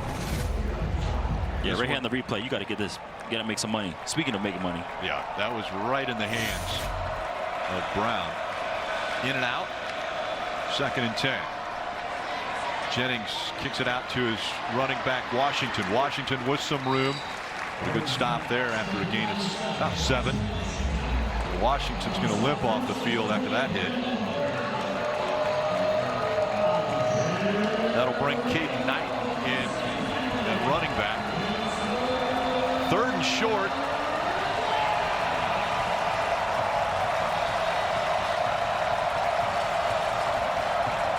Jennings bringing his tight end back to the left side. And now kicks him back out.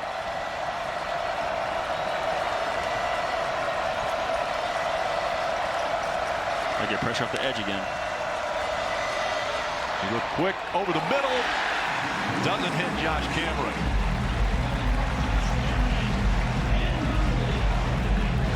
Yeah, Josh missed them. Just missed him over the middle. That would have been to the house if he caught that football. And so the Mustangs come up strong here as it's 4th and 2, and the Bears look to be sending in their punt team, and it's for the first time we will see Palmer Williams, who's best in the country last year, averaging 49.3 yards per punt. Ymir Knight will be back. And a great punt out of Williams. Knight all the way back to the 21-yard line. And the Bears swarm him at the 25. It's a blessing to have a punter who can flip the field for you. 52-yard punt, 3-yard return.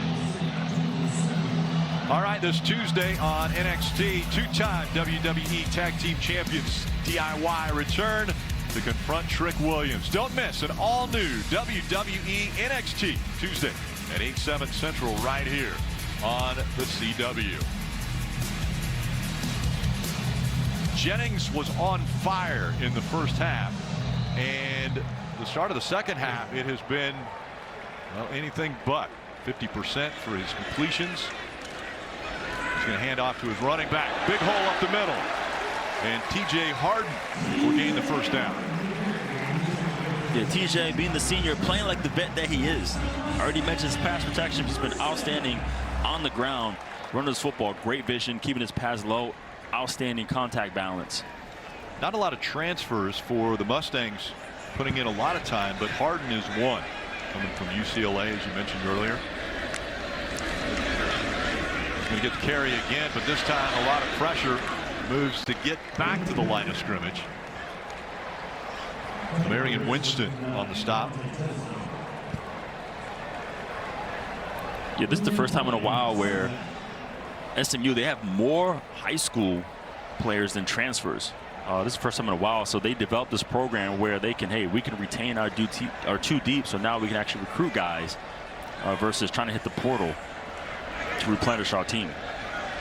True freshman Jermico Green is in the backfield now. Weren't sure if he was going to be able to take some snaps. The coaches are saying he could be one of the best running backs for the Mustangs, but this time up in the air, a little contact before the ball got there, and the flag. That one was intended for Romello Brinson.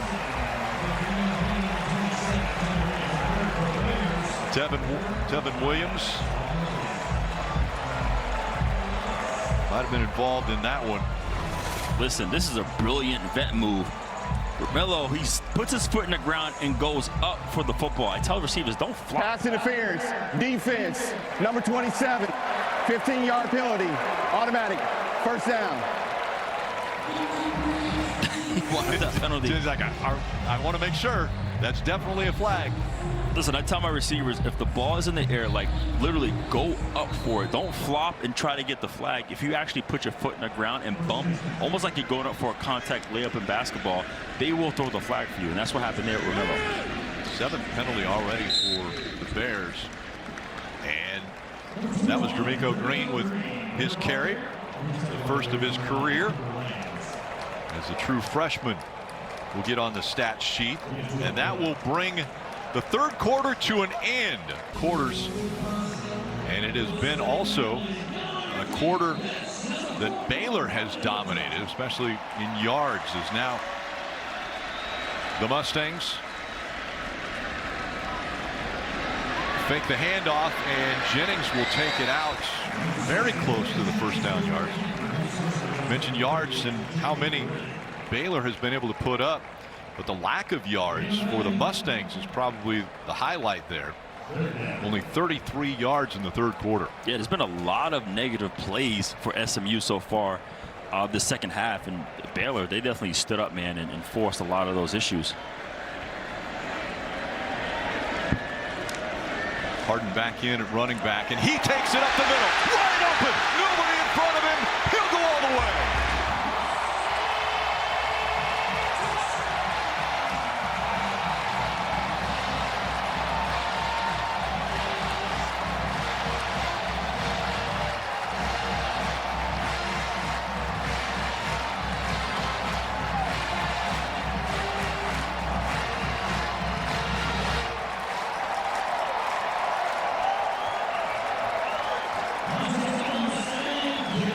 Colin Rogers in for the PAT.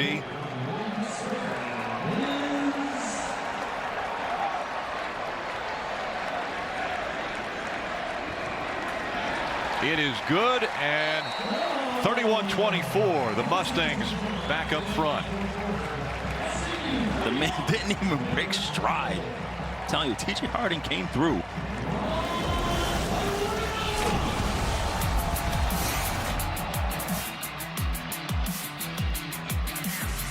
TJ Harden, man, came through here. Outstanding, man. Didn't even break stride on this situation here. We're looking here at the Pacific Life replay. Pacific Life, nearly 160 years strong with financial strategies for a more confident future. And Harden definitely confident. And I'm guessing Lashley feeling pretty good after, again, starting a quarter with a touchdown on the first play. Yeah, that was huge. That's very, very important. They had to do that, right? They had to get another explosive play going here, because the third quarter, absolutely nothing happened from them. But TJ Harden, man, he has been phenomenal. Again, I talked about his blocking, and he's been rewarded, given the football and making plays to put them in the lead in this game. Colin Rogers is going to be back for the kickoff for the Mustangs. Cole Wilson to return for the Bears. And the high kick right at the end line. Wilson making people miss all the way up to the 27, 28-yard line. Fresno State, Oregon State is coming up next. Be sure to stay with us here on the CW. Our friend Ryan Leaf will be out there calling the action. That's our guy. Yep. Look, Rick, it is vital that SMU makes Baylor drive the ball down the field. No explosive plays. Just let them drive the ball. Let them work down the field. Take time off the clock. Got to. You must do that.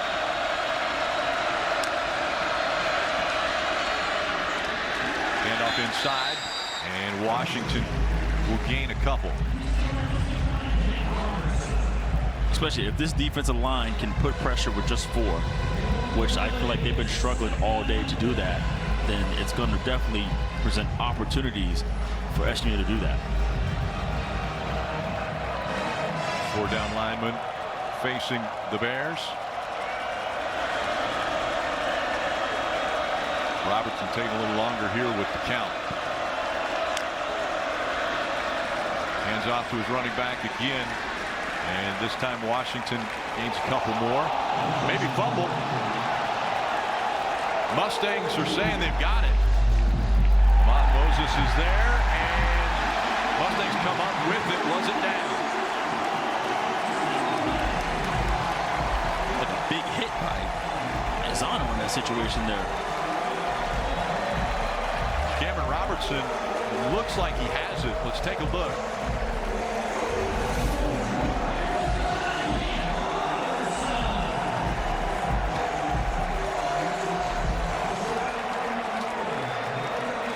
Definitely stripping the ball before the bottom hit the ground. And Cameron Robertson there.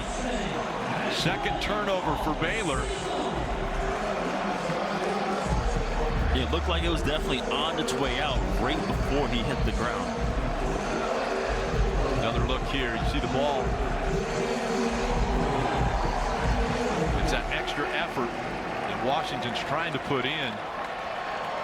Left the ball exposed. They always say when the person is wrapped up, the second man in, go for the football. In this case, that might have been the third or fourth person that came in and got the football. But get that football out as long as they're wrapped up. And so the Mustangs will take over short field here. Derek McFall and TJ Harden in the backfield.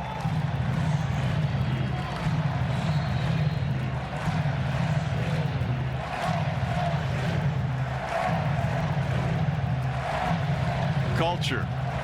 As you see Lashley trying to quiet the crowd a bit, but that's what he's building here in the Mustangs.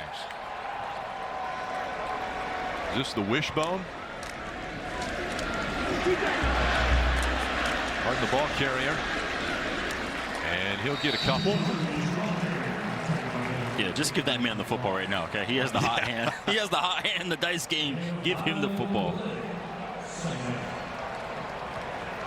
Big momentum shift here for the Mustangs as they recover the fumble after punching it in to take the 31-24 lead, and now trying to put it out of reach of the Bears.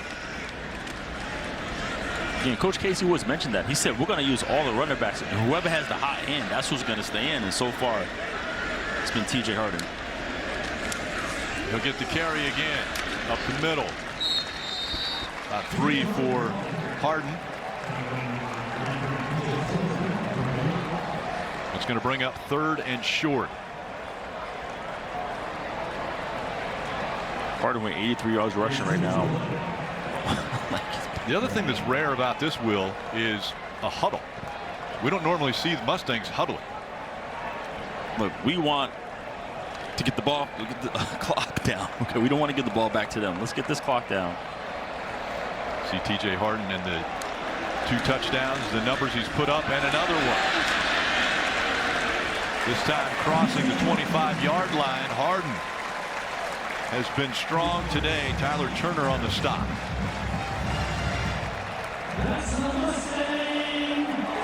Another first down, and Harden had the ball in his hands again.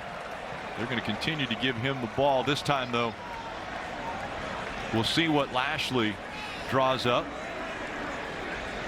Yeah, right now, let's get some positive plays. In a situation, they can run the football. Last week against Auburn, Baylor against Auburn, they weren't able to stop the football, especially in the 4th quarter. So, again, it's a copycat league in pretty much all of football. You see SMU doing that now. Jamaica Green, the ball carrier, and he'll get down to the 19-yard line.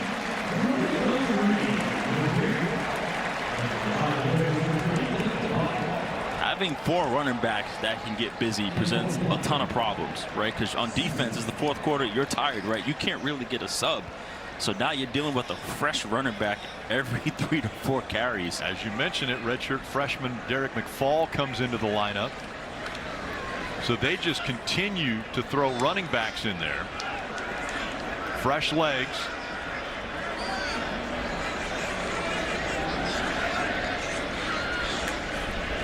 This one's going to go back to Green.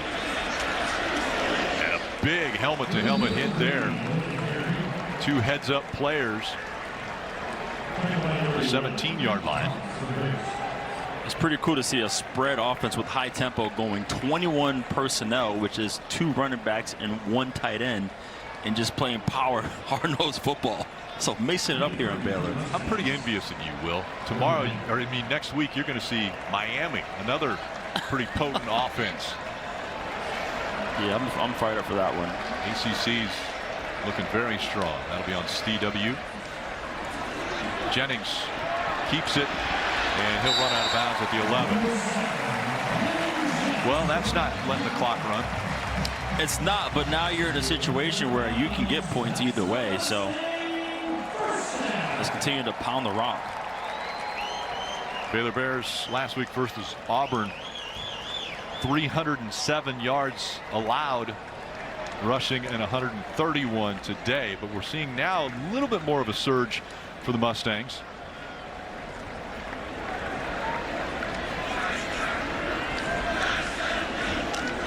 Harden back in at running back, and the quick pass, it's tipped but caught. That's Quaterius Brown with the reception at the 6-yard line. Some quick RPO action there. The ball was actually tipped by the defender, and great concentration catching the football by Brown. Even though Auburn had 300 yards, I would say the 131 yards that SMU has been just as effective in terms of, you know, hurting this Baylor defense.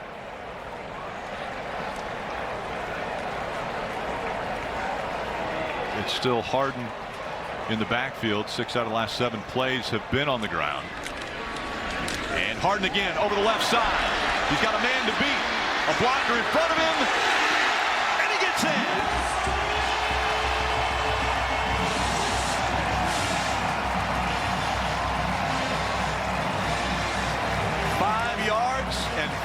touchdown for TJ Harden. Got the Cali kid in Texas making some noise out here. Outstanding, man. Love this.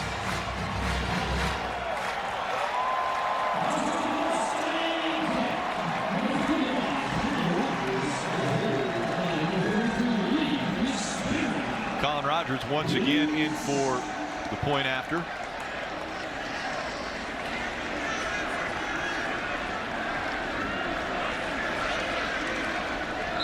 Officials holding this one. The previous play is under refer to review to see if the ball carrier scored a touchdown. So they're going to check to see if he got to the pylon. He stretched it out to the left side.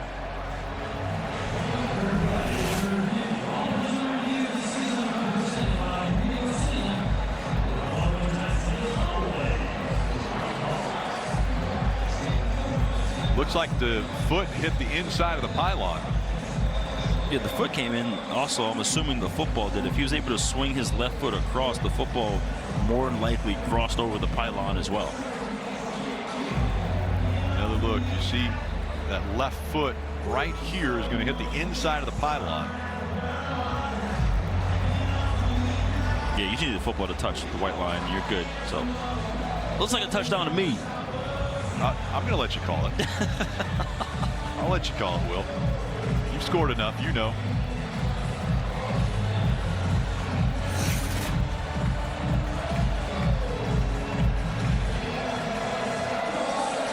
Trayvon Barrett's going to let us know after taking a look.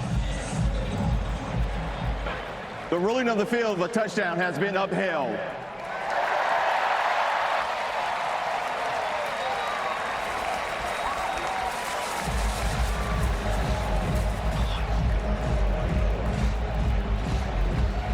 So once again, it'll be Colin Rogers attempting the PAT.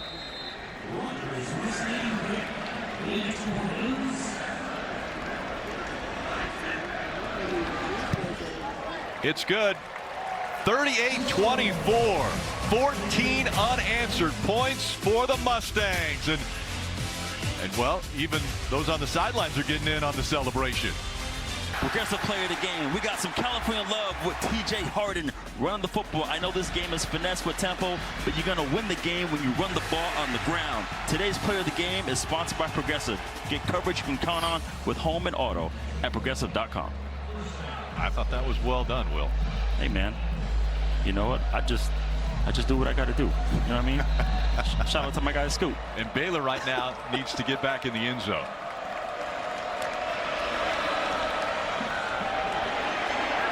Robertson rolling. Throwing downfield just over the outstretched hands of Josh Cameron.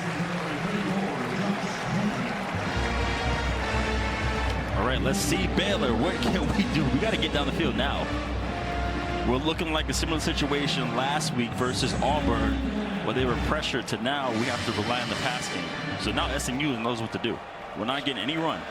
Spavital, the offensive coordinator. And this time completion to Cameron. Go for about 7. You're down 2 scores. Now we gotta get the tempo going. Now the tempo is gonna come in. You're pretty much, it's 8 minutes, but you already have to activate your 2-minute offense in this situation because you gotta get points quickly. Mustang crowd getting loud here. Trying to help their defense out.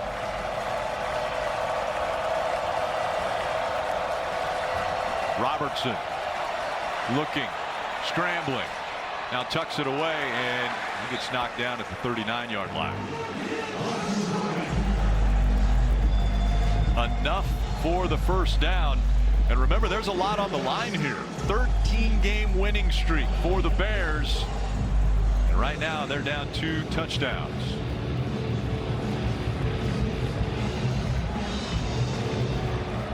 I think the last time that SMU beat the Bears was in 1986. 86. And I was 2. Completion over the middle. Really? I was sorry. 2? Sorry. Really? Sorry to everybody in the booth. And I was 2 years old. Oh, man. All right, we're starting to see a little bit of movement now out of the Bears.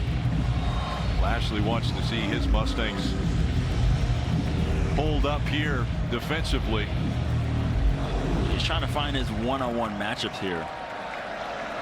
And right now the safeties are doing a great job of taking that away. Hand off to Caden Knighton.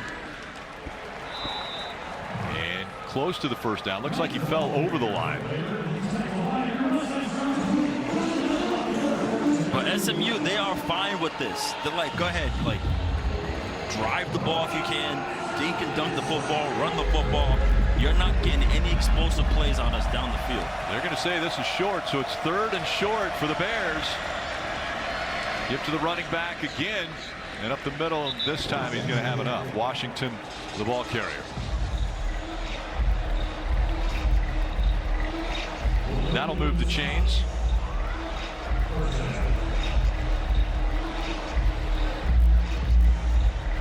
Coach Aranda, he puts a lot of coffee away. A lot. Gets up in the morning for meetings, late at night watching film. And this is the reason why.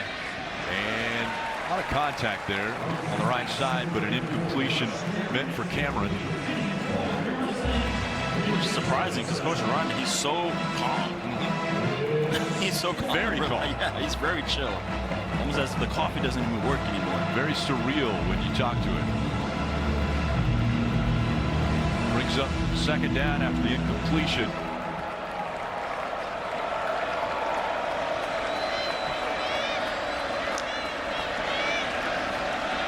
Robertson checking down, and he throws deep. Receiver comes back for it. Cameron with the completion, and he falls in the end zone. 48-yard touchdown completion. Outstanding adjustment on that football by Josh Cameron. That ball was in the air for a while too. Nwokobia was on the coverage. And Cameron ends up coming up with it and fighting his way into the end zone. And so a pretty quick score here by Baylor, as the clock still has 5 minutes 23 seconds on it. Connor Hawkins in for the point after.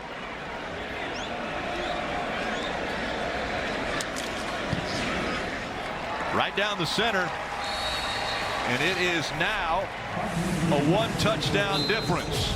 Cameron with the reception and then carries a player into the end zone with him. Baylor 31, SMU 38. To take over the lead from the Mustangs. They're going to have to kick it away, though. We'll see what the Mustangs have for them with 5 minutes 23 seconds remaining. Brett Armstrong kicking away for the Bears.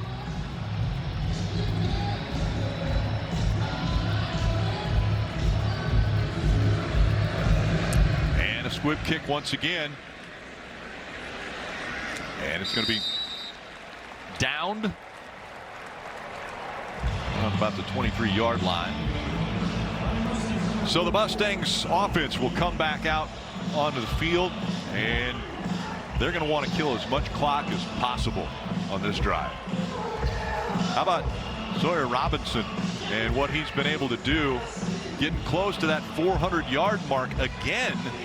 He started the season with 419 against Auburn, 373 already today with 3 touchdown passes, no interceptions. We talked about these quarterbacks, so impressive. Yeah, and the way he's done it has been so efficient, not desperate, like really understanding what's going on with the coverages, what's understanding what his receivers, what they're doing, and on the same page. He's been phenomenal today. 2 games against extremely impressive opponents. This time Harden falls forward for a couple. But Robertson, he's closing in on 800 yards passing in 2 games against Auburn and then SMU. Yeah, he's doing awesome. But hopefully, you know, in this situation, they better figure out how to get a W. Otherwise, you know, they're just numbers. But right now with SMU, they're getting into their 4-minute offense. And for those who don't know, 4-minute offense is where you really are controlling the clock. You have the lead, you start to run the football, and you try and do what you can to really take that clock all the way down to 0. So that's what they're doing right now. They did this the last drive. They huddle up, give to the running back. Harden once again gets up to the 32-yard line. Another first down will move the chains, and the clock will continue to run. So now Lashley, who is known for his fast-paced offense, is slowing it down.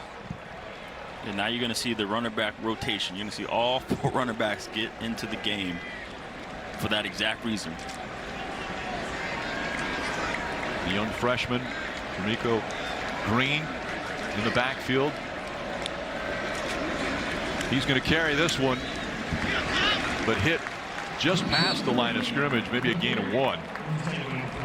Devin Bobby, third leading tackler for the Bears, in on that one. Throughout the game, you've been seeing, R.J. Maryland line up. You've seen Matthew Hibnall line up when they've been going 11 personnel looks. But now you have Stone Ebby in there, who's pretty much their primary blocker. So you're going to see him a lot, especially in this drive. So the Bears will have the 2-minute timeout. But when do you start using your timeouts to stop the clock so that you have some time to try to get back and win this game? Yeah, hopefully right now, it's second down. So if they get a situation, get a stop here, it's still pretty much early, but once you get close in the 2-minute range, that's where you want to start activating those timeouts.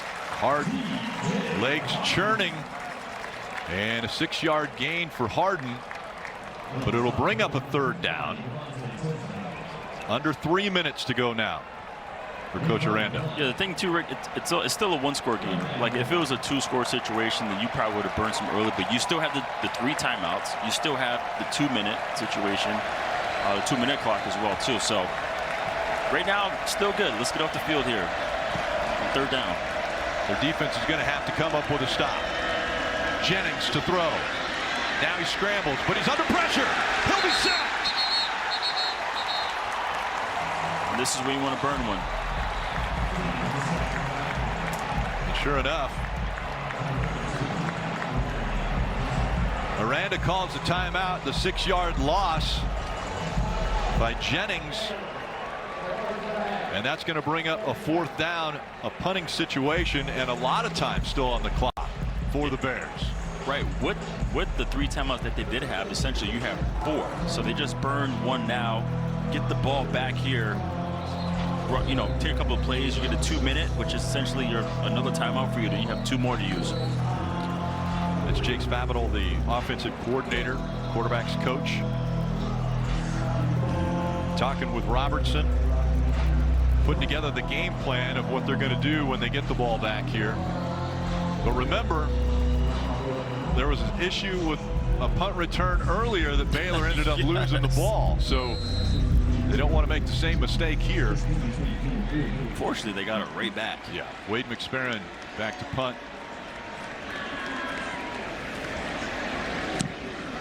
McSparron kicks it away, and the fair catch called for by Josh Cameron. All right, let's check in with our studio and Mike in. Oh, Rick, coming up next, here's a look at Oregon State's Anthony Hankerson, a heavy hitter coming out of that backfield. We'll see the Beavs running back in just a few minutes here on the CW as it's Fresno State and Oregon State. Thanks, Mike. Looking forward to that game coming up. But this one's still definitely undecided. Robertson starts on his 18-yard line. And they've got to get in the end zone. Washington, the running back. 2 wide receivers left, 1 right. Yeah, try to get some perimeter runs. You got to get some explosive runs right now before you start throwing the football. Robertson over the right side. And that time the defender turned around. Jalen Davis Robinson on the coverage. See, defensive backs, all you got to do is, he could have turned. He was, you know what? I can't say that. I can't say that. That could have been called. That should have been called. Cameron was the intended receiver.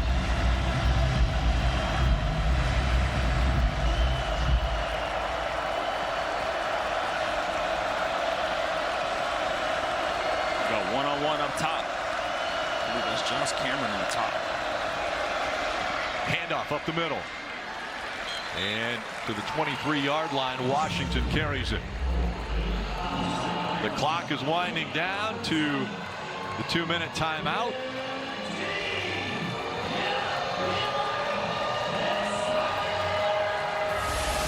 Make sure to stay tuned for the final 2 minutes of the game, presented by the Wells Fargo Active Cash Credit. Brave, get off of me. I'm getting into the end zone. You can't do nothing about it, man. Love this game so far. Yeah, that's brought to you by Wells Fargo Active Cash Credit Card. Via 2% or earn unlimited 2% cash rewards on purchases. Terms apply. They need to get to the end zone. Robertson's going to run this one up the middle. That will bring up 4th down.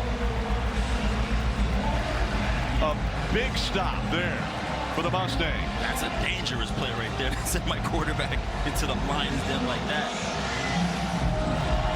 They are 2 for 5 on 4th downs. And it's all on the line right here.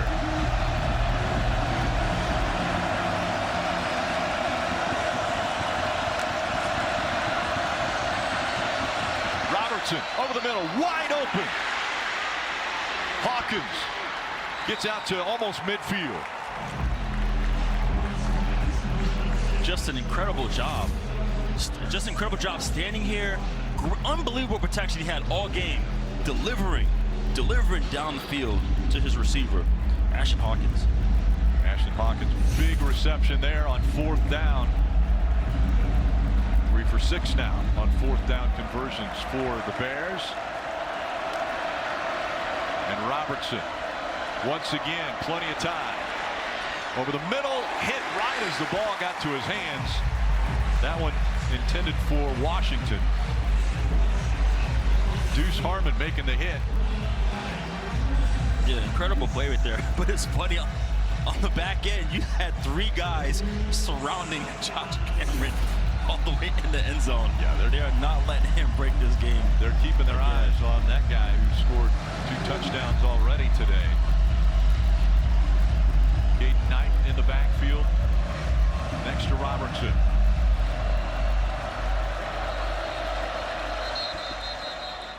And looks like the Mustangs might call timeout here. Yeah, get your defensive line a breather.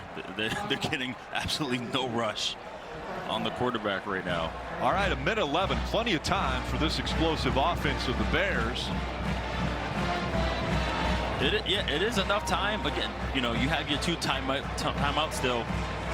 And right now, it's been Ashton Hawkins on this drive. So, Sawyer Robinson's doing a good job just sitting there the whole game, looking like an NFL quarterback, just the way he's gone about his business, and it's been really, really impressive.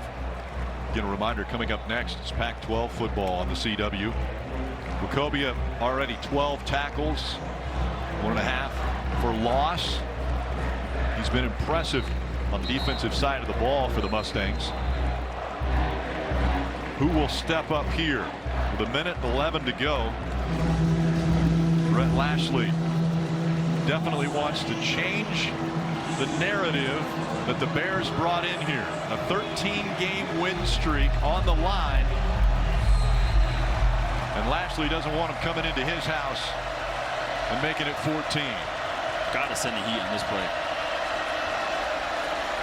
Robertson again, plenty of time over the left side, over the hands of Ashton Hawkins that time.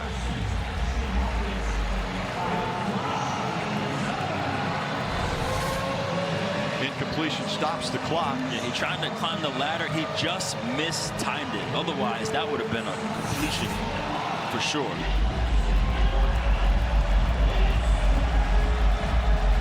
Third and long.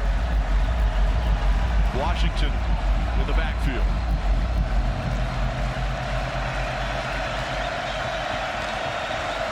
Robertson's going to give to him over the right side. Big hole.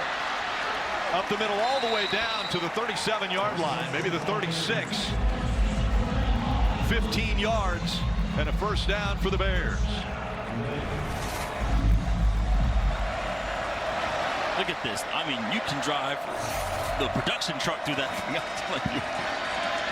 Robertson Another strike. This time to Josh Cameron. 8 yards. And a timeout called by the Bears. 46 clicks on the clock. And again, they've got to get in the end zone. Yeah, this has been an incredible 2-minute drive so far. You work yourself all the way down the field. Now you're in a 30-yard line. And let's head back to the studio and Mike Yam.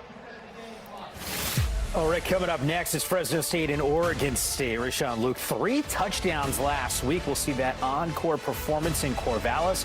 Once again, coming up in just minutes here on the CW. Thanks, Mike. I know you're sitting on the edge of your seat waiting to see how this one ends. They put another second on the clock, so it's 47 seconds for the Bears. So now you're down here on the 29-yard line, almost the high red zone. High red zone's like between the 20 and the 12-yard line.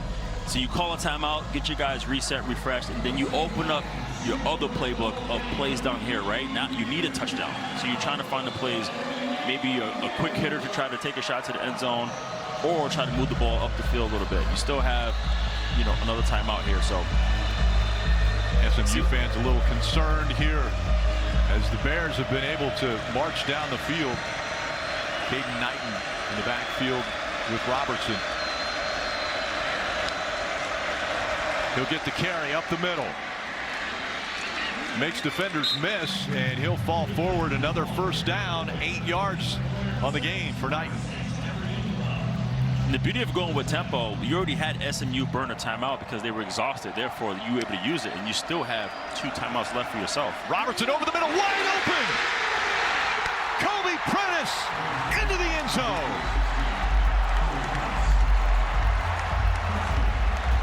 That's crazy, Rick. Man, oh man.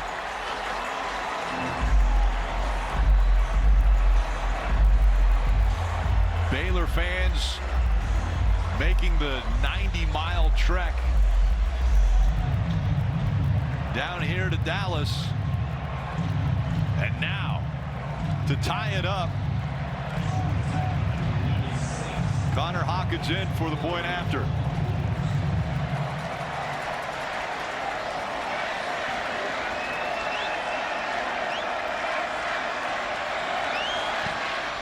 Extra point is good. It is tied up.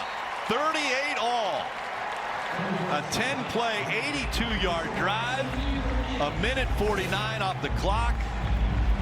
And Robertson throwing the strike to Prentice. And into the end zone he goes. That is impressive. And now 34 seconds left. Robertson, what a game. Over 400 yards again. He knows he threw a dime. He said, I threw a dime for 6. Speaking of who made some money, Sarge's making some money right now. The redshirt senior. 33-49 for 425 yards and 4 touchdowns. Those are Big 12 quarterback numbers right there, Rick.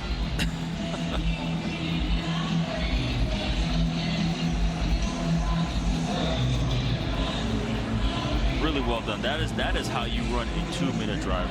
Shout out to Coach Spavital and Sawyer executing that drive to perfection. The Mustangs, they got 34 seconds. Get into field goal range. Now the pressure's on Jennings.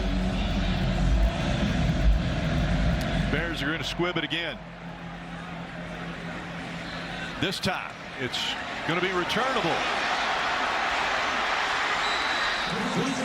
Chris Johnson run out of bounds at the 36-yard line. A couple seconds off the clock. It's 29 seconds to go. And now, what yard line do you want to see them get to for your kicker? Right. I mean, definitely the 40.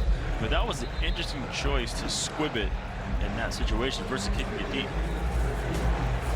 He's got a 55-yard career long, and that's Colin Rogers for SMU. That means they need to get down to the 38-yard line.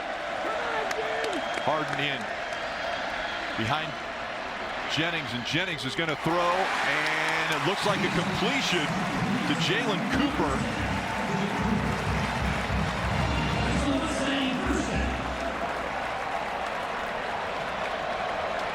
And the ball is snapped. 21 seconds to go. Jennings looking left and right, throws this one away. 14 seconds to go. Did a great job getting rid of that one there. You saw a late ad rusher from Baylor. Kendrick Sink was coming off the edge. Great job picking up by TJ Harden. But yeah, wonderful job. Get rid of the football. Don't waste time. Don't try to be risky. For those of you joining us for Pac-12 football, Fresno State at Oregon State, coverage is going to begin on the CW app and CWTV.com at 3:35 Eastern, 12:35 Pacific. And we'll get you to live coverage as soon as this one's over. So now 14 seconds and 2 timeouts. Jennings is going to run it. He's got a little room. Slides down at the 44-yard line, but the flag comes out. That's massive. That's a big penalty right there. 9 seconds on the clock. We told you they needed to get to the 38. With the penalty here, it's probably going to happen. No better view than the ump cam. Yeah, helmet to helmet right there and on the quarterback slide. Got to do your best to try to avoid that in this situation.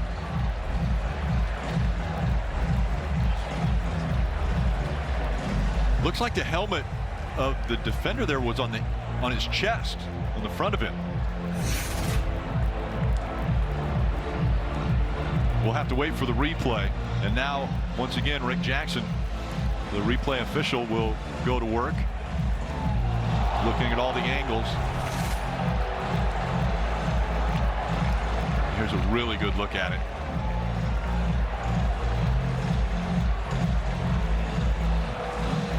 Yeah, not only a penalty that puts you close to the field goal range, also essentially it's a timeout.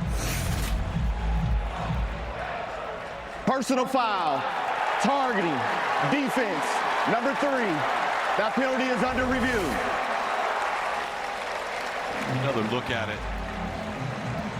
I still am not sure if that Baylor helmet isn't in front of the helmet of Jennings.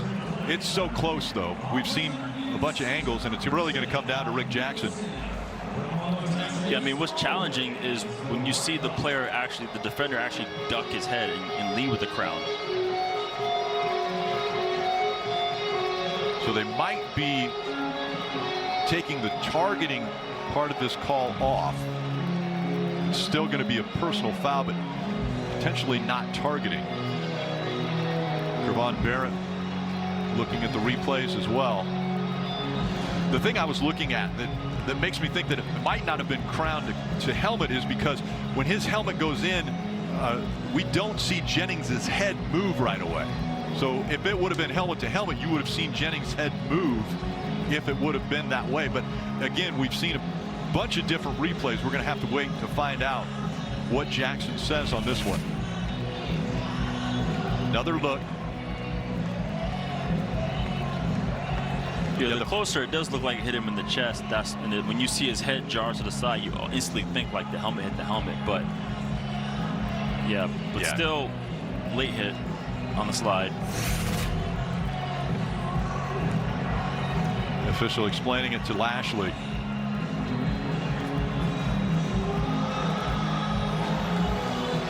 Nine seconds to go in this one. And now they're looking at the clock. Also, how much time is left on the clock. So they know where the penalty occurred. Take a look on the left-hand corner of the clock.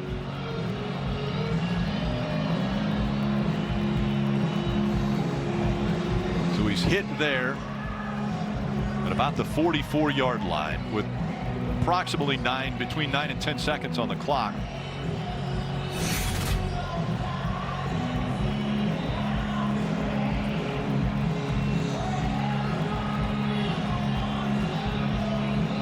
That is what they are looking at. The officials have taken targeting off of this call.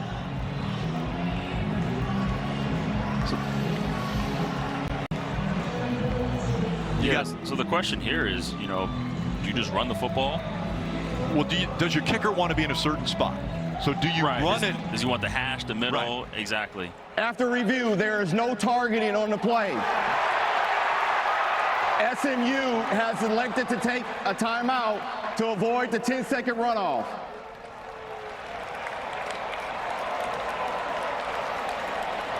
So the timeout takes SMU to 1 timeout, and the ball is still at the 44-yard line.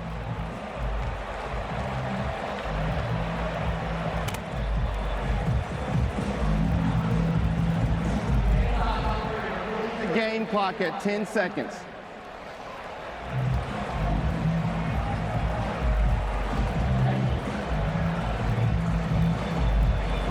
So the clock has been put to 10 seconds, no personal foul on this play. And so this is now a decision for the Mustangs. You've got 10 seconds. What do you do with those 10 seconds to get your kicker in position, or do you throw for the end zone? Right, you find out where he wants to be. You definitely try to get in position where he can make this field goal, but yeah, you could actually look back. Speaking of the personal foul that wasn't called, you look at back when Sawyer got hit. This is a very similar situation where I thought, hey, they could have called that, but they didn't. They looked at it, made the same judgment call. Colin Rogers waiting for his opportunity, his longest in his career, 55. Jennings knows he has 10 seconds. He'll hand off. Harden up the middle. He goes to the 40-yard line. And a timeout called by the Mustangs. It's going to be 57 yards.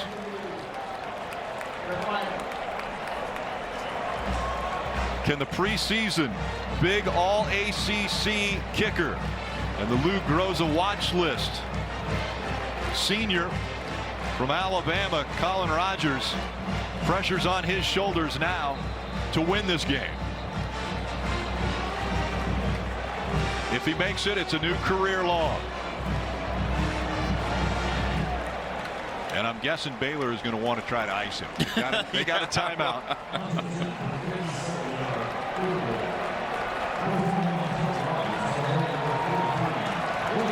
A 57-yard attempt. Does he have enough leg? And what about the accuracy? It's set down on the right hash mark. And there's that timeout coming from Baylor. The old bag of ice.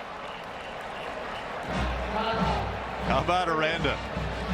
He still looks calm. How about this opening game on the CW? Hey, listen, and it's not 100 degrees up here in the booth, so it's been great. Oh, you're awesome. Talking about personal comfort. I was talking about the game. I'm personal comfort in the game. It's been a great one. And next week, Miami. We'll see what happens with you, Will, when you get to see Miami on the field. Here we go. Let's go. For a new career long and to break Baylor's win streak. Colin Rogers. A little bit of a breeze in his face.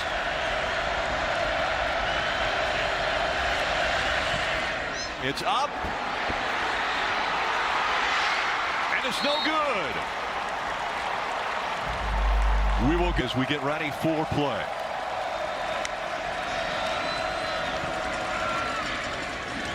And the handoff to Washington. So now you just get into your normal red zone offense here. You know what they've been doing, I think, from the first quarter, direct runs, right? You might get some perimeter passes. Protect the football and try to get points. Knighton in the backfield now with Robertson. Robertson's been so accurate with his arm. And he's going to throw this time. He's got his receiver. Josh Cameron has been the man to go to, and that's a first down. It'll be first and goal now after the 16-yard reception. Look, he's smart. You got your 6'1", 224-pound receiver one-on-one on the outside, but the defensive back does 190. Like, he's going to take that matchup all game, and he has. It's first and goal. Got one-on-one to get up top. Robertson sees it. Maybe changing the call at the line. He's going to throw it up for his receiver Cameron, and the flag comes out late.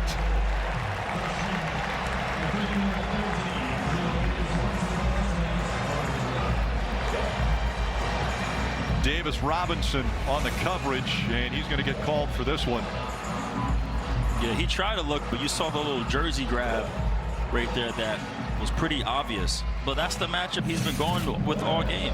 Pass interference, defense, number 13. That penalty resulted in the end zone. The ball will be placed at the 2-yard line. Football is very simple. Like, I understand you have your systems, you have your plays, but sometimes, or usually, it comes down to matchups. And once you find something, a weakness or a place you can exploit on that offense or defense, you take advantage. And so far, that's exactly what Baylor has been doing. It's 1st and goal at the 2. Washington, the running back. He'll get the carry up the middle. He falls in the end zone.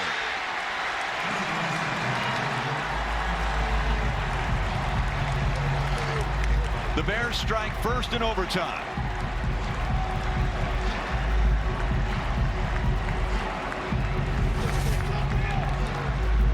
The up cam, let's go.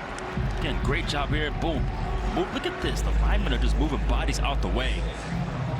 Bryson Washington lowering the pads. My impact player making impact plays, Rick. Connor Hawkins in for the PAT.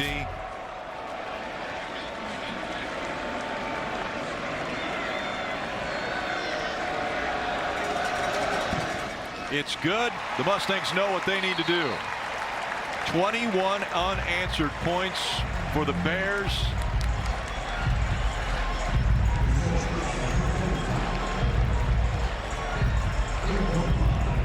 First lead of the game for the Bears. Remember, this game started 12 seconds in with the long touchdown strike for the Mustangs. And now the Bears have put themselves up by 7.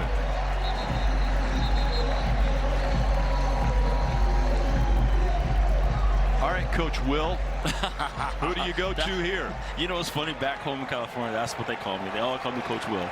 I coached everyone's child. But here in this case, let's run the football. You've been doing very well with that all game long. Run the football. The fake. And right away, throw to the end zone. Touchdown! Romello Brinson. What a catch by Brinson.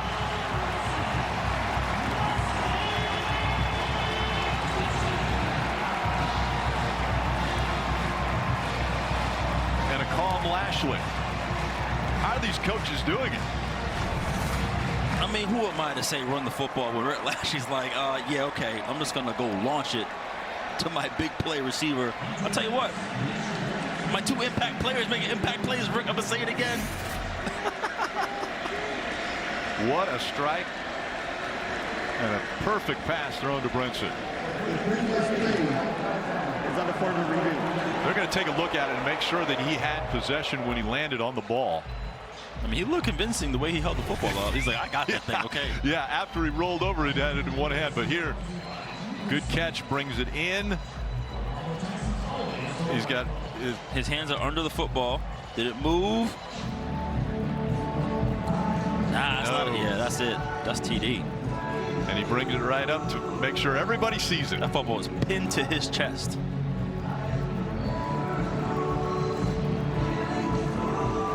What a great catch. That's an unbelievable catch. Hands under the football, stretched out, laid out, and showed the football that he got it.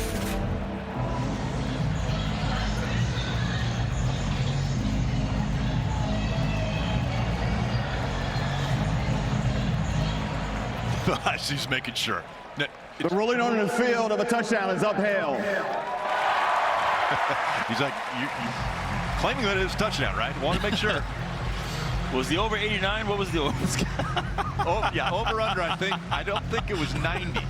I think it was in the mid 60s. Got 90 points put up by these two teams.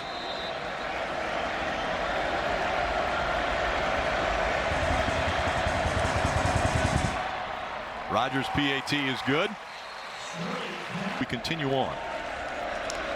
Jennings hands the ball off to Harden.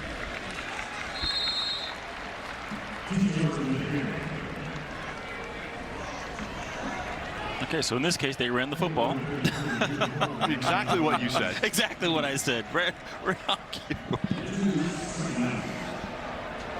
Oh, what a game. What a game. Jennings calling the play. And now to execute. Here we are with that 21 personnel again. 2 backs, 1 tight end. You see him there in the slot up there. In motion. Yep, Harden and McFall are the backs. He's going to throw. A little bit of pressure. Tucks it up. Pretty good hit there on Jennings as he gets to the 20-yard line. He grabs his left ankle before he stands up, and he's hopping. Not a good look. Yeah, he's not getting out the game. Maybe just a stinger. But does that let the Bears tee off and rush him because they know that he might be a little bit wounded?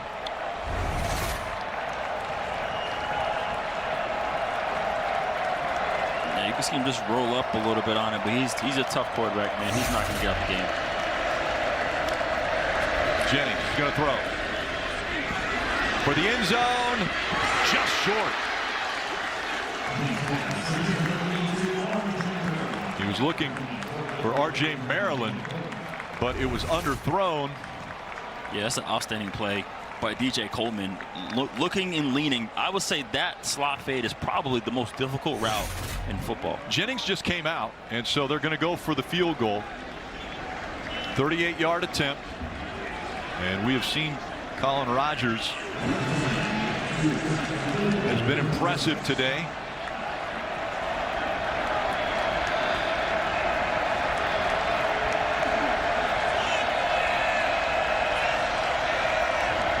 Kick is up. Looks like it's going to be wide right. The Bears have an opportunity.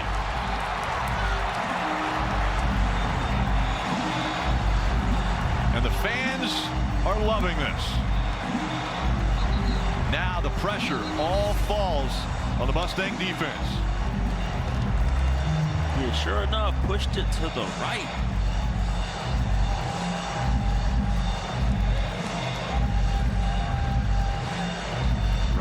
Rogers, after he kicks it, he knows it.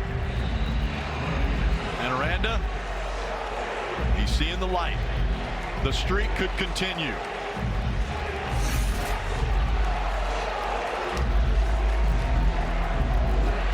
Rogers knows the possibility exists. Now, can his Mustang teammates rise to the occasion and shut down this Bears offense?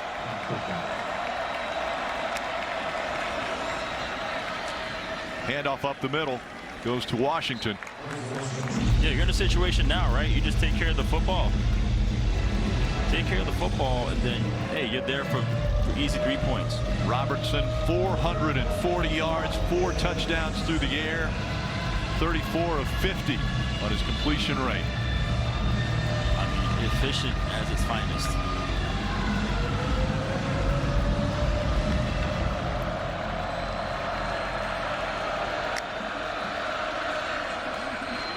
Again to Washington, this time hit at the 20-yard line, and he'll fall to the 19. That leaves him 4 yards short, and that'll bring up 3rd and 4 for the first down. 13 straight wins coming in for the Bears, taking on 17th ranked SMU. And how impressive SMU has been at home, especially over the last 16 games for the Mustangs. But Baylor trying to wreck all of the stats. Again, the give to Washington. He carries it over the 15-yard line and looks like a first down. They keep marching toward the end zone. Yeah, It's interesting about his 400 yards. It wasn't so much they were just out there airing it out. That's what they were given, and he was making completions, making explosive plays. Like, I thought they called a pretty balanced game. Connor Hawkins getting ready if he needs to come in for the field goal. Robertson would like to end this game on his own. Washington wrapped up as soon as he got the ball in the backfield.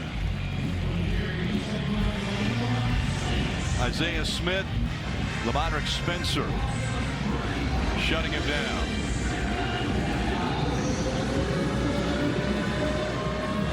It's 2nd and 13. Now the Bears just want to make sure there's no turnover. Yeah, protect the football here, right? Get the points. That's the thing. Running the ball, you send Washington up the middle or any running back, the possibility of that thing getting stripped. Washington again with the ball. And they move all the way to the 12-yard line.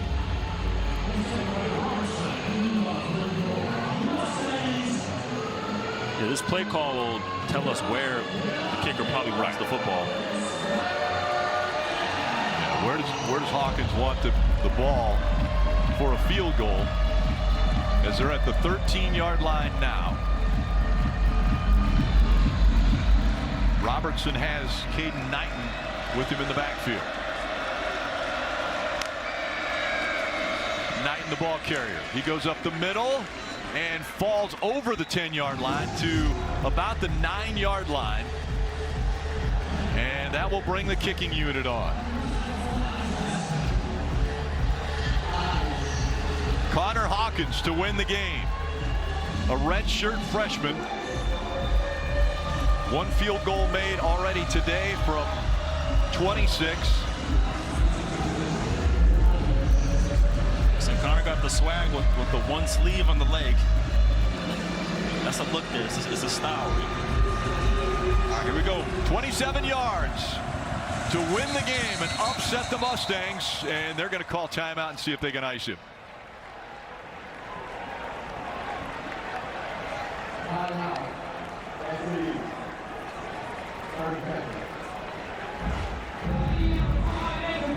On the field pregame, and he saw the weather, he saw everything was going on, and he just had such pure, unbelievable energy, like ready for this battle. He was ready for the battle. He was ready for this, and he was ready for anything that was thrown at him and his team. And a lot was thrown at him, Will. Yes, it was. Very first play of the game, the touchdown. Now, this is it. Connor Hawkins, 27 yards to upset the Mustangs. It's good. Hawkins wins it for the Bears. And the streak continues. 14 straight wins for the Baylor Bears.